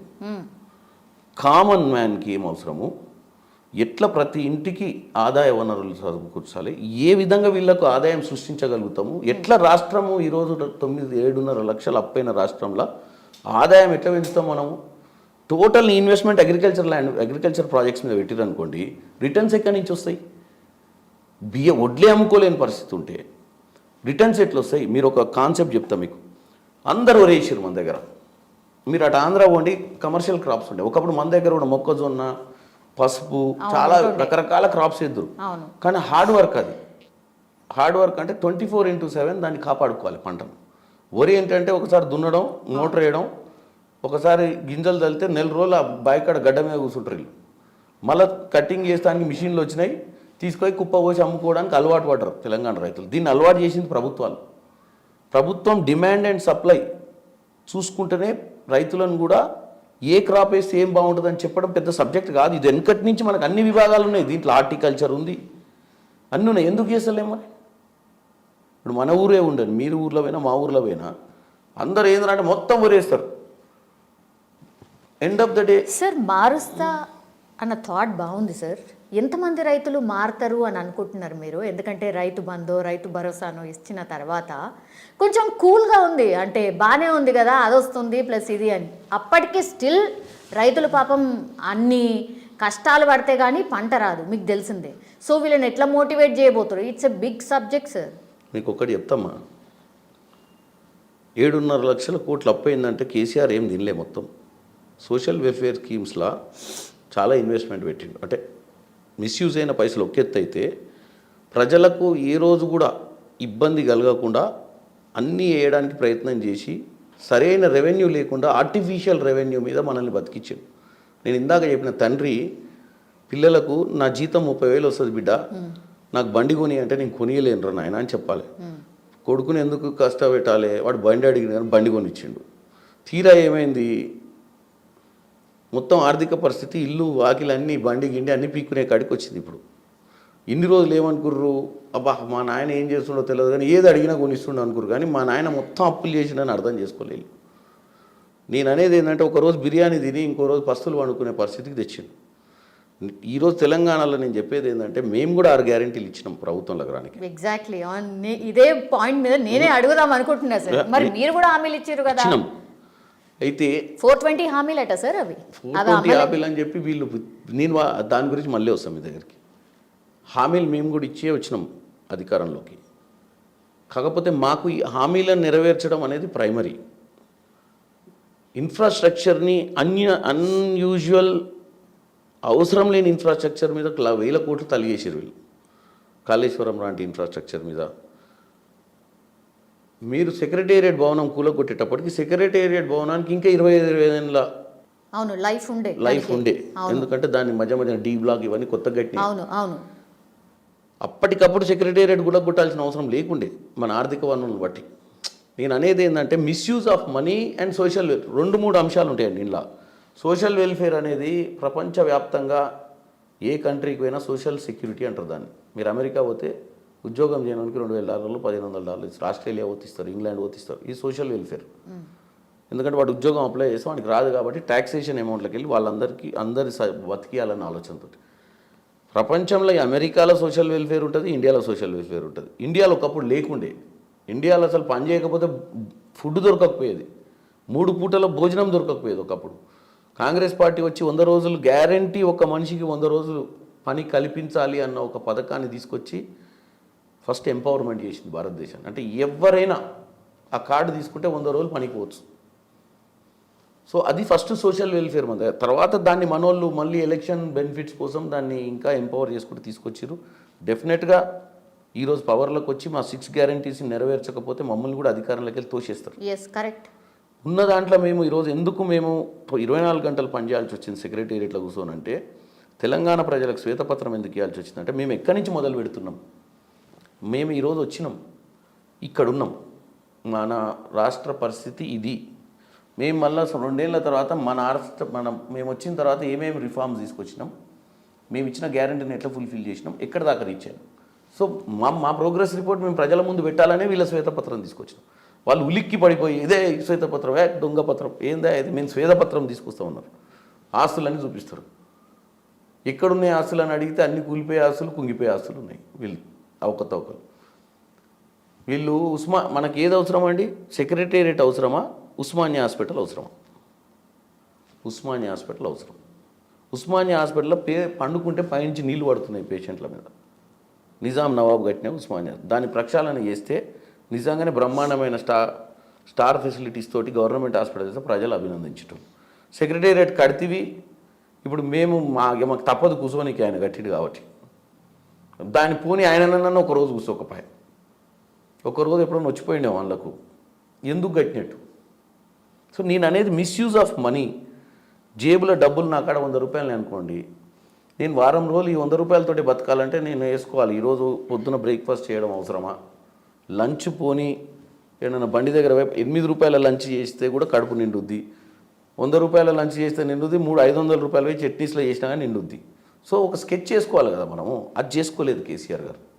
మేము ఇచ్చిన పథకాల కోసం మేము ఇంకెక్కడన్నా కొద్దిగా ఆర్థికంగా తక్కువ ఖర్చు పెట్టాల్సి వస్తే కూడా ఖర్చు పెట్టి ఫస్ట్ ప్రజలకు ఇచ్చిన హామీలను నెరవేరుస్తాం. 500 రూపాయల సిలిండర్, 2000 గృహలక్ష్మి మేము ఆల్రెడీ వచ్చిన కాంచి ఒక్క రోజు కూడా వేస్ట్ చేయలే. వాళ్ళు ఏదో 420 అని మీరు ఇందాక అన్నారు కదా, 420 హామీలు అని ఎప్పుడు అనాలి? వాళ్ళు ఆవేశపడుతున్నారు. వాళ్ళు 6 నెలలకు సంవత్సరానికి వచ్చి 420 హామీల గురించి చెప్తే తెలంగాణ ప్రజలు ఆ పుస్తకం తెరిచేటోళ్ళు. తెలంగాణ ప్రజలకు కూడా ఇంత కామన్ సెన్స్ ఉంది. 26 రోజులలో నువ్వు తొందరపడి ఏదో చేయాలన్న పిచ్చి తాపత్రయం ఆ కేటీఆర్కి, హరీష్ రావుకు. నేను వాళ్ళు ఒక్కటే విన్నపం చేసుకుంటాను మీ ఛానల్ ద్వారా, అయ్యా మీరు దోసుకున్న డబ్బు దాచుకోనికే విదేశాలకు వెళ్ళి దాచుకోరు, లేకపోతే అవన్నీ ఊడ్చిపెట్టి ప్రజలకు వంచే ప్రయత్నం చేస్తున్నాం. మీరు కనుక మా మీద ఇట్లా బురద తల్లితే మీకు ఎక్కడికి తీసుకోవాలనో అక్కడ తీసుకుపోతాం. ఎందుకంటే మీకు నిద్ర పడతలేదు. ఇప్పటికీ కూడా మీరు పొద్దున్న లేచి మీరు అధికారంలో ఉన్నారని 9 దాకా అనుకుంటున్నట్టు, 9కి రియలైజ్ అవుతారు, ఓహో మనం అధికారం లేదు, మనం ఏడికి పోలేమని. ఎందుకంటే అది వాళ్ళ పరిస్థితి. ఆ తర్వాత మధ్యాహ్నం నుంచి ఇట్లాంటి పిచ్చి సలహాలు ఎవడో ఇస్తే ఇట్లాంటి పనులు చేస్తారు. మీరు 6 నెలల మేము మీ ఛానల్ ద్వారా చెప్తున్నాం, మాకు ఒక హెల్తీ అపోజిషన్ ఉంది. ఈరోజు 39 మంది ఎమ్మెల్యేలు ఉన్నారు. మొట్టమొదటిసారిగా అసెంబ్లీ వేదికగా తెలంగాణ ప్రజలు అసెంబ్లీని చూసారు. ఒకప్పుడు రాజశేఖర్ రెడ్డి గారు, చంద్రబాబు నాయుడు గారు అసెంబ్లీలో మాట్లాడుతుంటే ప్రజలకు ఒక మంచి మెసేజ్ పోయేది. మా గురించి మాట్లాడుకుంటారు, మా ఊరి సమస్య గురించి నా మాట్లాడితే ఆయన సమాధానం చెప్తుండు. మంత్రి సమాధానం నచ్చకపోతే మా ఎమ్మెల్యే గారు గొడవ చేస్తుండు. అదొక అసెంబ్లీని చూసాలన్నా వినాలన్నా ఆ రోజు ఇన్ని టీవీలు లేకుండే, ఇంత పెద్ద పబ్లిసిటీ లేకుండే. ఈరోజు తెలంగాణ ప్రజలు మొన్న సినిమాను చూసినట్టు చూసారు. ఫస్ట్ రోజు అసెంబ్లీని రేవంత్ రెడ్డి గారి ఉపన్యాసం, హరీష్ రావు గారు, కేటీఆర్ గారు, మా మంత్రులు. ఏదో స్టార్టింగ్ ఫస్ట్ అసెంబ్లీ కాబట్టి అట్లా చేసిరా, ఇక మీద కూడా ఎప్పుడు రోజు అట్నే ఉంటుంది. మీకు ఒక్కసారి చెప్తున్నా, అసెంబ్లీ చూడాలని చెప్పి ప్రతి ఒక్కరు మొబైల్ ఫోన్లో అసెంబ్లీ చూసే పరిస్థితి ఏర్పడుతుంది. సో తెలంగాణలో నేను ఒకటే చెప్తున్నాండి, అపోజిషన్ హెల్తీ ఉంటే, మేము ఇప్పుడు 420 గురించి చెప్తున్నాం. వాళ్ళు ఏదో 420 అని ఒక బుక్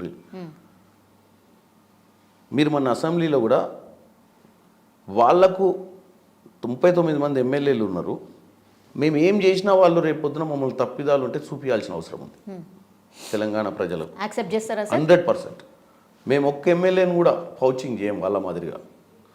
అపోజిషన్ పార్టీలను నిర్వీర్యం చేసి అసెంబ్లీయే లేదు కదండి. లాస్ట్ 5 ఏళ్లలో అసెంబ్లీయే లేదు.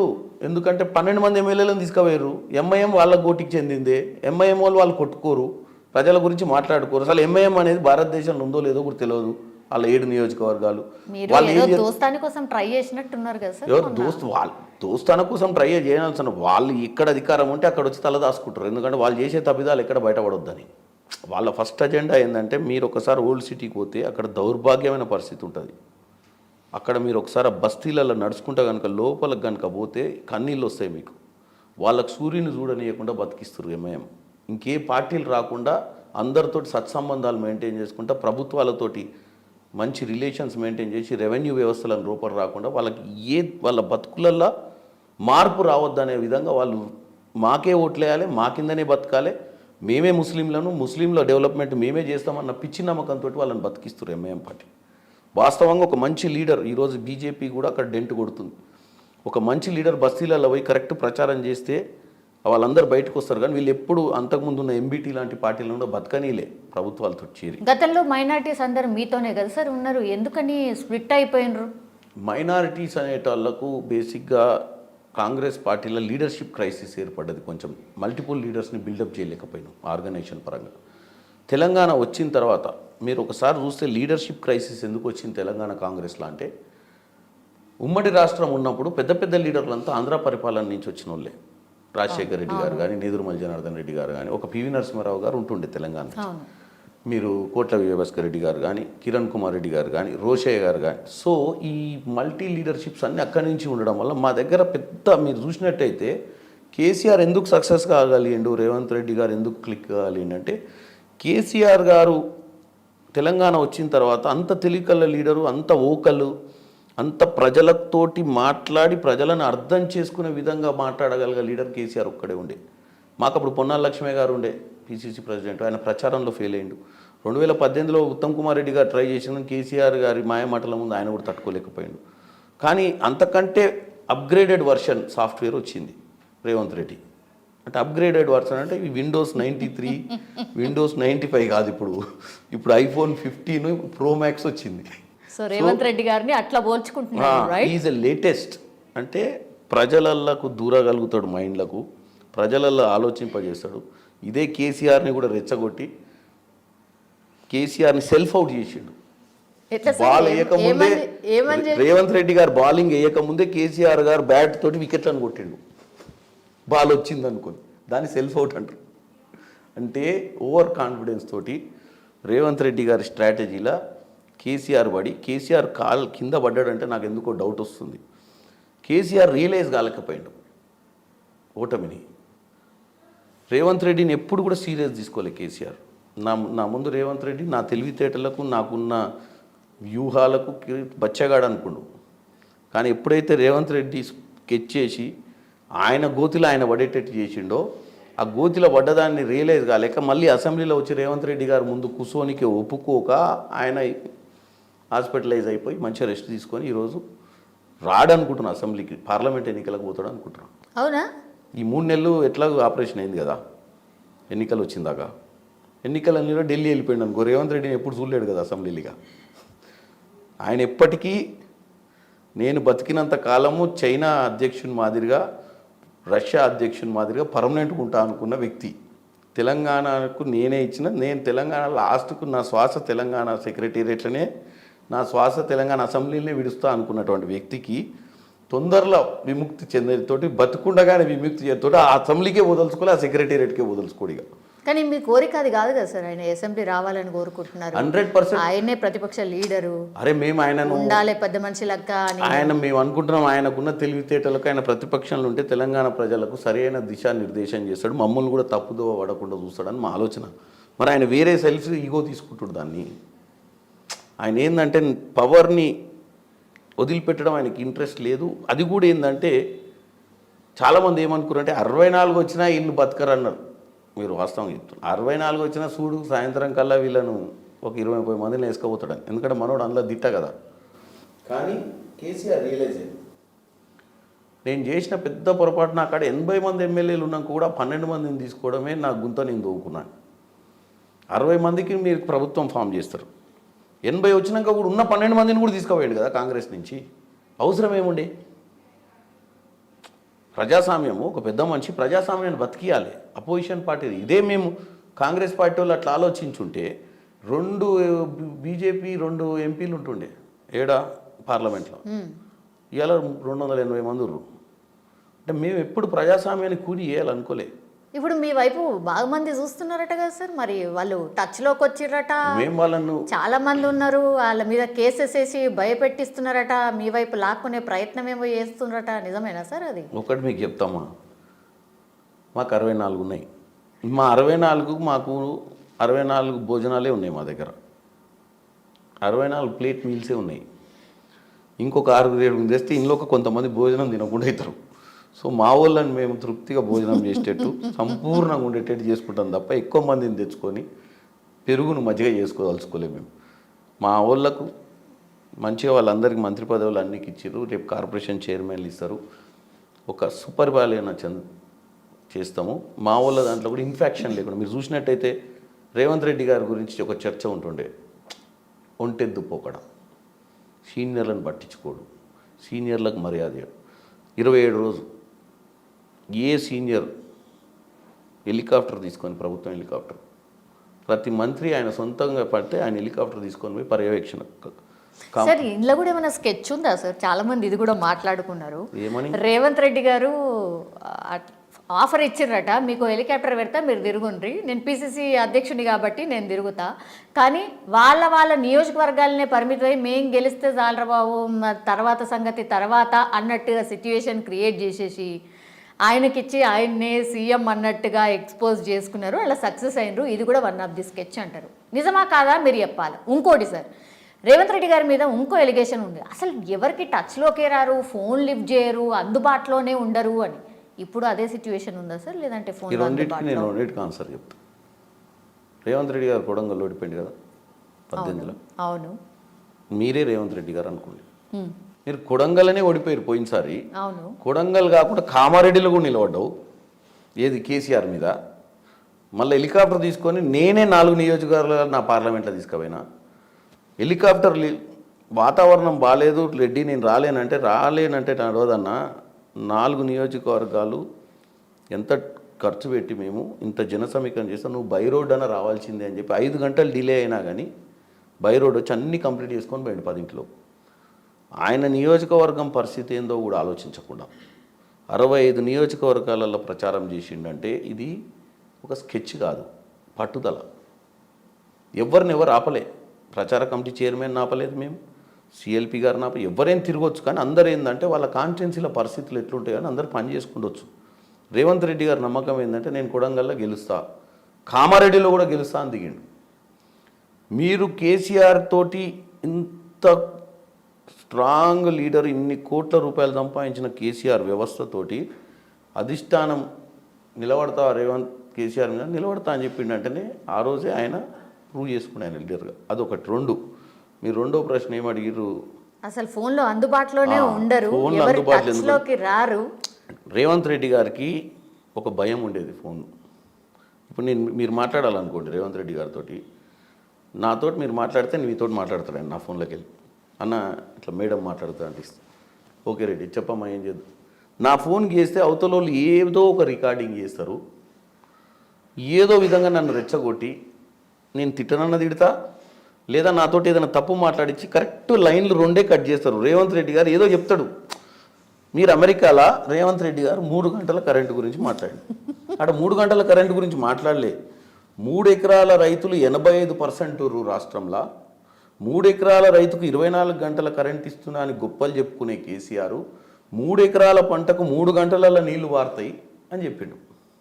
ఇది మాత్రం ముచ్చెమటలు పట్టించింది కదా సార్ మిమ్మల్ని ఇష్యూ అయితే. చెప్తున్నా మీకు జనరల్గా ఫోన్ గురించి చెప్తే. ఎందుకు అన్నాడంటే ఫోన్ చేయడం వల్ల ఏమైందంటే అవతల ఒకటి చేస్తారు. ఫర్ ఎగ్జాంపుల్ రేవంత్ రెడ్డి గారైనా అంటాడు, చెప్పండి ఏం రేవంత్ రెడ్డి గారు ఏం సంగతి, నీ పరిస్థితి ఏందేమో ఇష్టం ఉన్నట్టు మాట్లాడుతున్నావు మా బీఆర్ఎస్ అని అంటాడు. పోనీ ఒక పెద్ద లీడర్ ఫోన్ చేస్తాడు, ఫోన్ చేసి ఏదో ఆబ్లిగేటరీ క్వశ్చన్ అడుగుతాడు, ఈయన తక్కువ దానికి తర్వాత చెప్తలే అన్న ఏదన్నా అంటే అది ఆయన ఏదన్నా ఎందుకు చెప్పవు ఇమీడియట్గా ఆర్గ్యుమెంట్ ఎక్కువైంది. కాబట్టి చాలాసార్లు ఫోన్లలో కాకుండా పర్సనల్గా మాట్లాడటానికి ఇంట్రెస్ట్ చూపిస్తాడు, ఎందుకంటే ఒక ప్యాసిఫై చేయగలుగుతామని. ఈ మెకానిజం ఏదైతే వచ్చిందో రికార్డులు చేయడము వీటన్నిటితోటి ఏంటంటే భయభ్రాంతి, అంటే ఆయనకు ఆల్రెడీ ఎక్స్పీరియన్స్ అయినాయి గతంలో. సో దాంతో ఆయన ఏంటంటే వీలైనంత మటుకు తెలియని ఫోన్స్ ఎత్తాడు. అందుబాటులోకి రాకపోవడం అనేది కాదు, కానీ మీరు చూసినట్టయితే ఒక 1000-2000 మంది వస్తారు. నేను 2-3 సార్లు రేవంత్ రెడ్డి గారితో 1000 మంది కిందూరికి ప్రతి ఒక్కరికి ఫోటో దిగడం తప్పులేదు. మీరు ఒక 20 మంది కలిసి లైన్లలో పెడితే ఆయన మధ్యాహ్నం వచ్చి మీతో ప్రతి ఒక్కరికి పర్సనల్ ఫోటో కావాలి, సెల్ఫీ కావాలి. మళ్ళీ ఆయన అంటాడు నువ్వు ఊరని ఆయన కిందికి నీకు తెలుస్తుంది. బేసిక్గా ఒక 3-4 గంటలు ఫోటోలు దిగడం అనేది కష్టం, ప్రజలకేమో అర్థం కాదు మాతోటి ఫోటో ఎందుకు దిగలేదు. ఒక్క మనిషి ప్రతి ఒక్కరికి స్టార్ ఆయన, ప్రతి ఒక్కరు వాళ్ళ ఫేస్బుక్లో వాళ్ళ ఇన్స్టాగ్రామ్లో ఫోటో పెట్టుకోవాలంటారు ఆయన. ప్రతి ఒక్కరికి ఆయన చిన్న భుజం వేసేయాలని చూస్తారు, ప్రేమ వాళ్ళది. కానీ ఆయన కూడా ఒక మనిషి. సో అట్లా రీచబుల్ లేడు అంటారు. నాకు ఒక 50 మంది ఫాలోవర్లు ఉంటే నేను 24 అవర్స్ రీచబుల్ ఉంటాను, ఎందుకంటే వాళ్ళే కాబట్టి అరే తొందర రారాబాయ్ మీకోసం వెయిట్ చేస్తున్నాను. కానీ లక్షల మంది ఉంటే ఏం చేస్తారు మీరు? కాబట్టి అది ఒక రాంగ్ ప్రాపగండా. మీరు ఆయనలో మార్పు అంటే మార్పు కాదు, ఆయన వాస్తవ స్వభావమే అది. కాకపోతే ఇప్పుడు ముఖ్యమంత్రి అయిన తర్వాత రియలైజ్ అంటే ఒక్కసారి కూడా అధికారంలో లేకుండా ఒక్కసారి కూడా మంత్రి పదవి ఏందో తెలియకుండా 2006లో జెడ్పీటీసీ అయ్యి 2023లో ముఖ్యమంత్రి ఏంటంటే ఆయనకు దేవుడు ప్రజలు అందరూ ఆశీర్వదించారు. ఇక నుంచి ఆయన సుపరిపాలన అందియకపోతే 58 ఏళ్లకు 59 ఏళ్లకు అధికారం కోల్పోవాల్సి వస్తుంది. అధికారం కోల్పోయిన తర్వాత పరిస్థితులు ఎట్లుంటాయో ఎప్పుడన్నా మీరు ఇంటర్వ్యూలు చేసినప్పుడు కిరణ్ కుమార్ రెడ్డి గారిని వాళ్ళని అడిగితే చెప్తారు. సో రేవంత్ రెడ్డి గారు ఆ కోవకు చెందినవాడు కాదని నేను చెప్తున్నా. కానీ సీనియర్లు అసలు ఒక్కళ్ళు కూడా ఏం మాట్లాడలేను సార్. ఏం జాదు చేసారు ఒక్కళ్ళు కూడా అసలు యాంటీ గేమ్ మాట్లాడలే. అప్పటి వరకు అసలు మేం సీఎం రేస్లో ఉన్నామంటే మేం సీఎం రేస్లో ఉన్నామన్నారు. అట్లాంటి వాళ్ళు అసలు యుద్ధం కామ్ డౌన్ అయిపోయారు. ఏం జాదు చేసారో అర్థమే కాకపోయారు. జాదు ఏం చేయలేదు. ఎప్పుడైతే అధిష్టానం క్లియర్ స్టాండ్ రేవంత్ రెడ్డి గారిని ముఖ్యమంత్రి చేయాలనుకుర్రో, మీరు రేవంత్ రెడ్డి గారిని ముఖ్యమంత్రిగా అనౌన్స్ చేసినప్పుడు ఇటు బట్టి గారు ఇటు ఉత్తమ్ గారు మధ్యన కేసీ వేణుగోపాల్ గారు అనౌన్స్ చేశారు. చర్చలు అయినాయి. వాళ్ళకి అర్థమయ్యే విధంగా వాళ్ళు మాట్లాడుకున్నాకనే ముఖ్యమంత్రిగా ఆయన యాక్సెప్ట్ చేశారు. ఒక హెల్తీ డిబేట్ అయింది. అందరు ఏమన్నారు, మళ్ళా చూసి 60 ఎల్లా సూట్స్లో తీసుకొని పెట్టిరు, ఈ కాంగ్రెస్లతో ఇదే సౌరభై వీళ్ళు ముగ్గురు అట్లా అంటలేదమ్మా. ముగ్గురేమో ముందే పోయి ఢిల్లీకి, ఇప్పుడు ఈయన పోతుంది ఢిల్లీకి. ఏంద్రా వీళ్ళు ముఖ్యమంత్రినే డిసైడ్ చేసుకోలేకపోతున్నారని బయట నన్నే అడిగారు చాలామంది ఎల్లా చూసుకుని. నేను చెప్పిన బాబు, మధ్యప్రదేశ్లో ఏమవుతుంది, ఛత్తీస్గఢ్లో ఏమవుతుంది, రాజస్థాన్లో ఏమవుతుంది, సేమ్ ఎన్నికలు సేమ్ టైంకి డిక్లేర్ అయినాయి. మరి వాళ్ళ ముగ్గురు ముఖ్యమంత్రులు లేరురా? కాలే. వాళ్ళు కూడా చర్చలే చేసుకుంటారు. మా ముఖ్యమంత్రి ఫస్ట్ అయ్యిండు, ఆ ముగ్గురు మా తర్వాత 5 రోజులకు అయ్యారు. సో ప్రజలకి చెప్తున్నాం, బీజేపీ అంత పెద్ద సిస్టమేటిక్ పార్టీ కదా. వాళ్ళ డాన్ మోడీ గారు, అమిత్ షా గారు ఏది చెప్తే గీస్తే దాటనోళ్ళు కదా. వాళ్ళకే వారం 10 రోజులు పట్టింది చర్చలు. అటు వసుంధర రాజన్ కంట్రోల్ చేయనికే, ఇటు రమణ్ సింగ్ని కంట్రోల్ చేయనికే, అక్కడ శివరాజ్ చౌహాన్ని కంట్రోల్ చేయనికే, కొత్త ముఖ్యమంత్రులు చేస్తే. సో ఏ పార్టీలైనా ఇది కామన్ ఉంటుంది అని అంటది. కాకపోతే అన్నిటికీ భలే చెప్తున్నారు సార్. అసలు ఏడ కూడా ఎవరు నొచ్చుకోకుండా ప్రాజెక్ట్ చేసేదాన్ని బట్టి సిస్టమ్ ఉంటుందండి. ప్రస్తుతం మనం వచ్చి 27 రోజులు కాలే, అరే 6 పథకాలు అబ్బా మోసం చేసేసారు ప్రజలు, అన్యాయం అయిపోయారు ప్రజలు. వాడు అంటాడు ఆల్రెడీ కాళేశ్వరం ప్రాజెక్టు సెటిల్ అయిపోయింది, ఏం లేరు వీళ్ళు. అంతో మాట్లాడేసుకున్నారు, 2-3 వేల కోట్లకు మాట్లాడుకొని ఢిల్లీకి పంపించేస్తారు పైసలు. ఇక వీళ్ళు ఏమైనా సిబిఐకి ఇరని ఆయన ఎవరు నిన్న కిషన్ రెడ్డి గారు మహానుభావుడు, ఈ సిబిఐకి లెటర్ రాయి, మేము రేపటి నుంచే మొదలు పెడతాం. కారణం మరి 9.5 ఏళ్ళు గాడిద పనులు దోతురా అని అడిగారు రేవంత్ రెడ్డి గారు. మేము అపోజిషన్లో ఉన్నప్పుడు, మా దగ్గర వ్యవస్థలు లేనప్పుడు, మేము నిస్సహాయాలుగా ఉన్నప్పుడు, బాబు దొంగతనం జరుగుతుంది నాయన కాపాడండి సారు అని నీ దగ్గరకు వస్తే మరి ఏం చేసినావా? అప్పుడు వాళ్ళ దగ్గర శిస్తు తీసుకొని చల్లగా కూర్చుర్రు అప్పుడు బీఆర్ఎస్ ప్రభుత్వం దగ్గర. ఇప్పుడు మేము అధికారంలోకి వచ్చి వ్యవస్థలని మా చేతుల్లో మీకెందుకు ఇస్తామా ఎంక్వైరీ? మాకు చేత కాకపోతే మీకు ఇస్తాం కదా. మేము వచ్చి 20 రోజుల పాలనలా ఇంత తొందరపడి ఇన్ని రోజులు లేని నీ ఆరాటము ఇప్పుడు సిబిఐకి నేను ఇస్తా అంటే, మాకు చేత కాకపోతే 6 నెలల్లో కాళేశ్వరం మీద కానీ బీఆర్ఎస్ మీద కానీ మేము సరి అయినటువంటి చర్యలు తీసుకోకపోతే అప్పుడు అడుగు సిబిఐకి. మాకు నమ్మకం ఉంది. మేము ప్రభుత్వంలో లేనప్పుడు అడిగినాం సిబిఐ. ఎందుకు అడిగినంటే మా దగ్గర సెంట్రల్ లేదు, స్టేట్ లేదు. 6 హామీలు నెరవేర్చలేకనే ఇవన్నీ ముందుకు తెస్తారు. శ్వేత పత్రాలని, ఆ పత్రాలని, అసలు పైసలేడున్నాయి ఖజానాలో ఏం లేదు అని మా మీద బురద జల్లుతున్నారు. మీకు అసలు 6 హామీలు ఇచ్చే ఇంట్రెస్టే లేదు. ప్రజల్ని మీరు ఆల్రెడీ మెస్మరైజ్ చేయడం స్టార్ట్ చేసిర్రు అనేది కూడా ఉంది సార్. నేను ఒకటి చెప్తామ్మా, మేము తుక్కుగూడలో సోనియా గాంధీ గారు వచ్చి 6 పథకాలు ఇచ్చారు. తెల్లారే మన top minister, glamorous minister, cinema actor లెక్క ఉంటాడు కదా కేటీఆర్, వచ్చి ఏమన్నాడు, పిచ్చోళ్ళు అయింది, ఏది వయబుల్ కాదు, మనకున్న ఆర్థిక పరిస్థితిలో ఈ 6 గ్యారెంటీలు అనేది చెయ్యడానికే వ్యసనబాటు లేదని చెప్పిపోయిండు. ఓ వారం రోజుల తర్వాత నాయన వచ్చిండు ఫామ్ హౌస్లోకి వెళ్ళి, అలా కానీ జనాలకి ఇవన్నీ ఎక్కుతాయరా, నువ్వు చెప్తే నేను చెప్తా చూడిపోయా అని చెప్పి. వాళ్ళు ఎంతకి ఇస్తారన్నారా? 500, నేను 400కి ఇత్తపో. వాళ్ళు ఎంత ఇస్తా అన్నారా? 2500, నేను 3016 ఇత్తపో. చెప్తున్నా మీకు. అంటే మీరు ప్రజల మధ్యానికి పోయి మేము ఇచ్చిన పథకాలు వయబులే కాదని చెప్పిన వాళ్ళు మీ నాయన ముఖ్యమంత్రికి వచ్చి మాకంటే ఇంకా బ్రహ్మాండంగా యాడ్ చేసే కాడ యాడ్, తగ్గించే కాడ తగ్గించి ఇంకా గొప్పగా చెప్పి ప్రయత్నం చేసిరు కదా. మేము వచ్చిన 27 రోజులలోనే మేము ఫెయిల్ అవుతామని ఒకడు, ఇక ఆ పల్ల రాజేశ్వర రెడ్డి, ఆ కడియం శ్రీహరి, ఇక వారం 10 రోజుల ప్రభుత్వమే కూలిపోద్దనోడు, ఆయన రాజాసింగ్ బీజేపీ చేయమైనసే జాదా నేరైతే అంటాడు. ఏంది ఈ ప్రజాస్వామ్యము? మేము చెప్పులు వేసుకొని బూట్లు వేసుకొని రోడ్డు మీదకే పోలేదు, కారు ఎక్కి ప్రగతి భవన్కి పోలేదు, సెక్రటరీ కూలిపోద్ది. ఎందుకు సార్ మీ మీద నమ్మకం ఎందుకు కుదురుతలేదు? ఎవరికి? అధికారంలోకి వచ్చినా సరే మీ మీద ఎందుకు ఇట్లా వస్తున్నది? నెల రోజులన్నా కాకంటే ముందే. ప్రజలకు ఏం సంబంధం లేదు, అధికారంలోకి తెచ్చింది వీళ్ళు కాదు, మమ్మల్ని ప్రజలు ఓట్లు వేసి తెచ్చిర్రు. మాకు నమ్మకం లేక కాదు, వాళ్ళకి నమ్మకం కుదురుతలేదు మేము వచ్చినామని. ఆ నమ్మకం పిచ్చి పిచ్చి కూతలు కూస్తుర్రు వాళ్ళు. ఫస్ట్ ఆఫ్ ఆల్ నేను ఒకటి చెప్తున్నామ్మా మీకు, కేటీఆర్ కానీ హరీష్ రావు కానీ వాళ్ళకు ఉన్నటువంటి సీనియర్ లీడర్లకు ఇప్పటికీ కూడా ఏంటన్నా కూర్చుంటే వశపడతలేదు. అమ్మ ఎట్టొచ్చిరా ఈ అధికారంలోకి, అస్సలు లెక్కలలో కూడా సెట్ కాలేదు. మీ అమ్మ ఏడ తప్పు చేసినాం అనేది ఇంకా డైజెస్ట్ కావట్లే వాళ్ళకు. ఏడ తప్పు చేశారు సార్? తప్పేం చేసినట్టు ప్రజలు వాళ్ళ గొప్పతనం చూసిర్రు. ఇంటికో ఉద్యోగం ఇస్తా అన్నాడు, డబుల్ బెడ్రూమ్ ఇస్తా అన్నాడు, 3 ఎకరాల భూమి దళితులకు ఇస్తా అన్నాడు. మరి ఊకుంటారా? మళ్ళీ అన్ని పిచ్చి మాటలు. దళిత బంధాన్ని పెట్టిండు 10 లక్షల రూపాయలు అంటే పాపం అందరు పైకి ఫ్యాన్ చూసుకుంటూ వండుకురు, 10 వస్తే ఏం చేయాలని. అడు 10 ఇవ్వకపాయ. మనిషికి ఆశ పుట్టించుడు ఒక ఎత్తు, ఆశ పుట్టించిన తర్వాత ఇవ్వకపోతే మనసు విరుగుద్ది. మన పిల్లలకు కూడా మనం రేపు బండి కొనిస్తా అన్నాక వాడు అన్నం తినడు వారం రోజులు. వాడిని బండి కొనియని రా పోయిన అక్కడ పరిస్థితి వాళ్ళే సైకిలే కొనిస్తా అంటే వాడు సైకిల్ ఇస్తాడు, మన ఆయన అంతకంటే ఎక్కువ మెంటల్గా ప్రిపేర్ అవుతాడు. ఆశ ఎక్కువ చూపిస్తే మన ఇంట్లో పిల్లలే ఒప్పుకోరు. సో తెలంగాణ ప్రజలు ఎందుకు ఒప్పుకుంటారు? మొత్తం చుక్కలు చూపించిండు. ఒరిజినల్ మాటలు మాట్లాడితే బాగుండు. పిట్టల ద్వారా మాటలు మాట్లాడిండు, వదిలేసిరు ఇంటికాడ తీసుకుపోయి, నువ్వు ఈడైతేనే బెటర్ అని ఆమోసుకు వదిలేసిరు. ఓకే, 6 గ్యారెంటీల మీద ఫుల్ అంటే ఫుల్గా జనాలు ఎదురు చూస్తున్నారు సార్. ఫామ్లు అయితే పిచ్చి పిచ్చిగా లక్షలలో ఉంటున్నాయి. ఆ స్క్రూటినీ ఎప్పుడవుతుంది? అసలు ఏ పథకానికి ఎవరు అర్హులు? నిబంధనలు ఏంది? రేషన్ కార్డు అసలు ఎవరిస్తారు? రేషన్ కార్డు ఉండాలంటారు. రేషన్ కార్డు అప్లికేషన్లు 50 లక్షల పైన ఉంటుంది. ఇవన్నీ తేల్చేది ఎప్పుడు? ఏంది? తేల్చే లోపలనే కరెక్ట్ 100 రోజులు పెట్టుకున్నారు. ఆ 100 రోజులలో పార్లమెంట్ ఎలక్షన్కి సంబంధించిన నోటిఫికేషన్ వస్తుంది. 100 రోజులు మీరు చెప్తుర్రు, కానీ మంచిగా దాన్ని 200 రోజుల దాకా బిందాస్గా ఆ స్క్రూటినీ ప్రాసెస్ అదంతా చేసి ఆఫ్టర్ పార్లమెంట్ ఎలక్షన్సే ఇంప్లిమెంట్ అయ్యేలాగా ఒక స్కెచ్ చేసిండ్రు అనేది కూడా ఒక టాక్ సార్.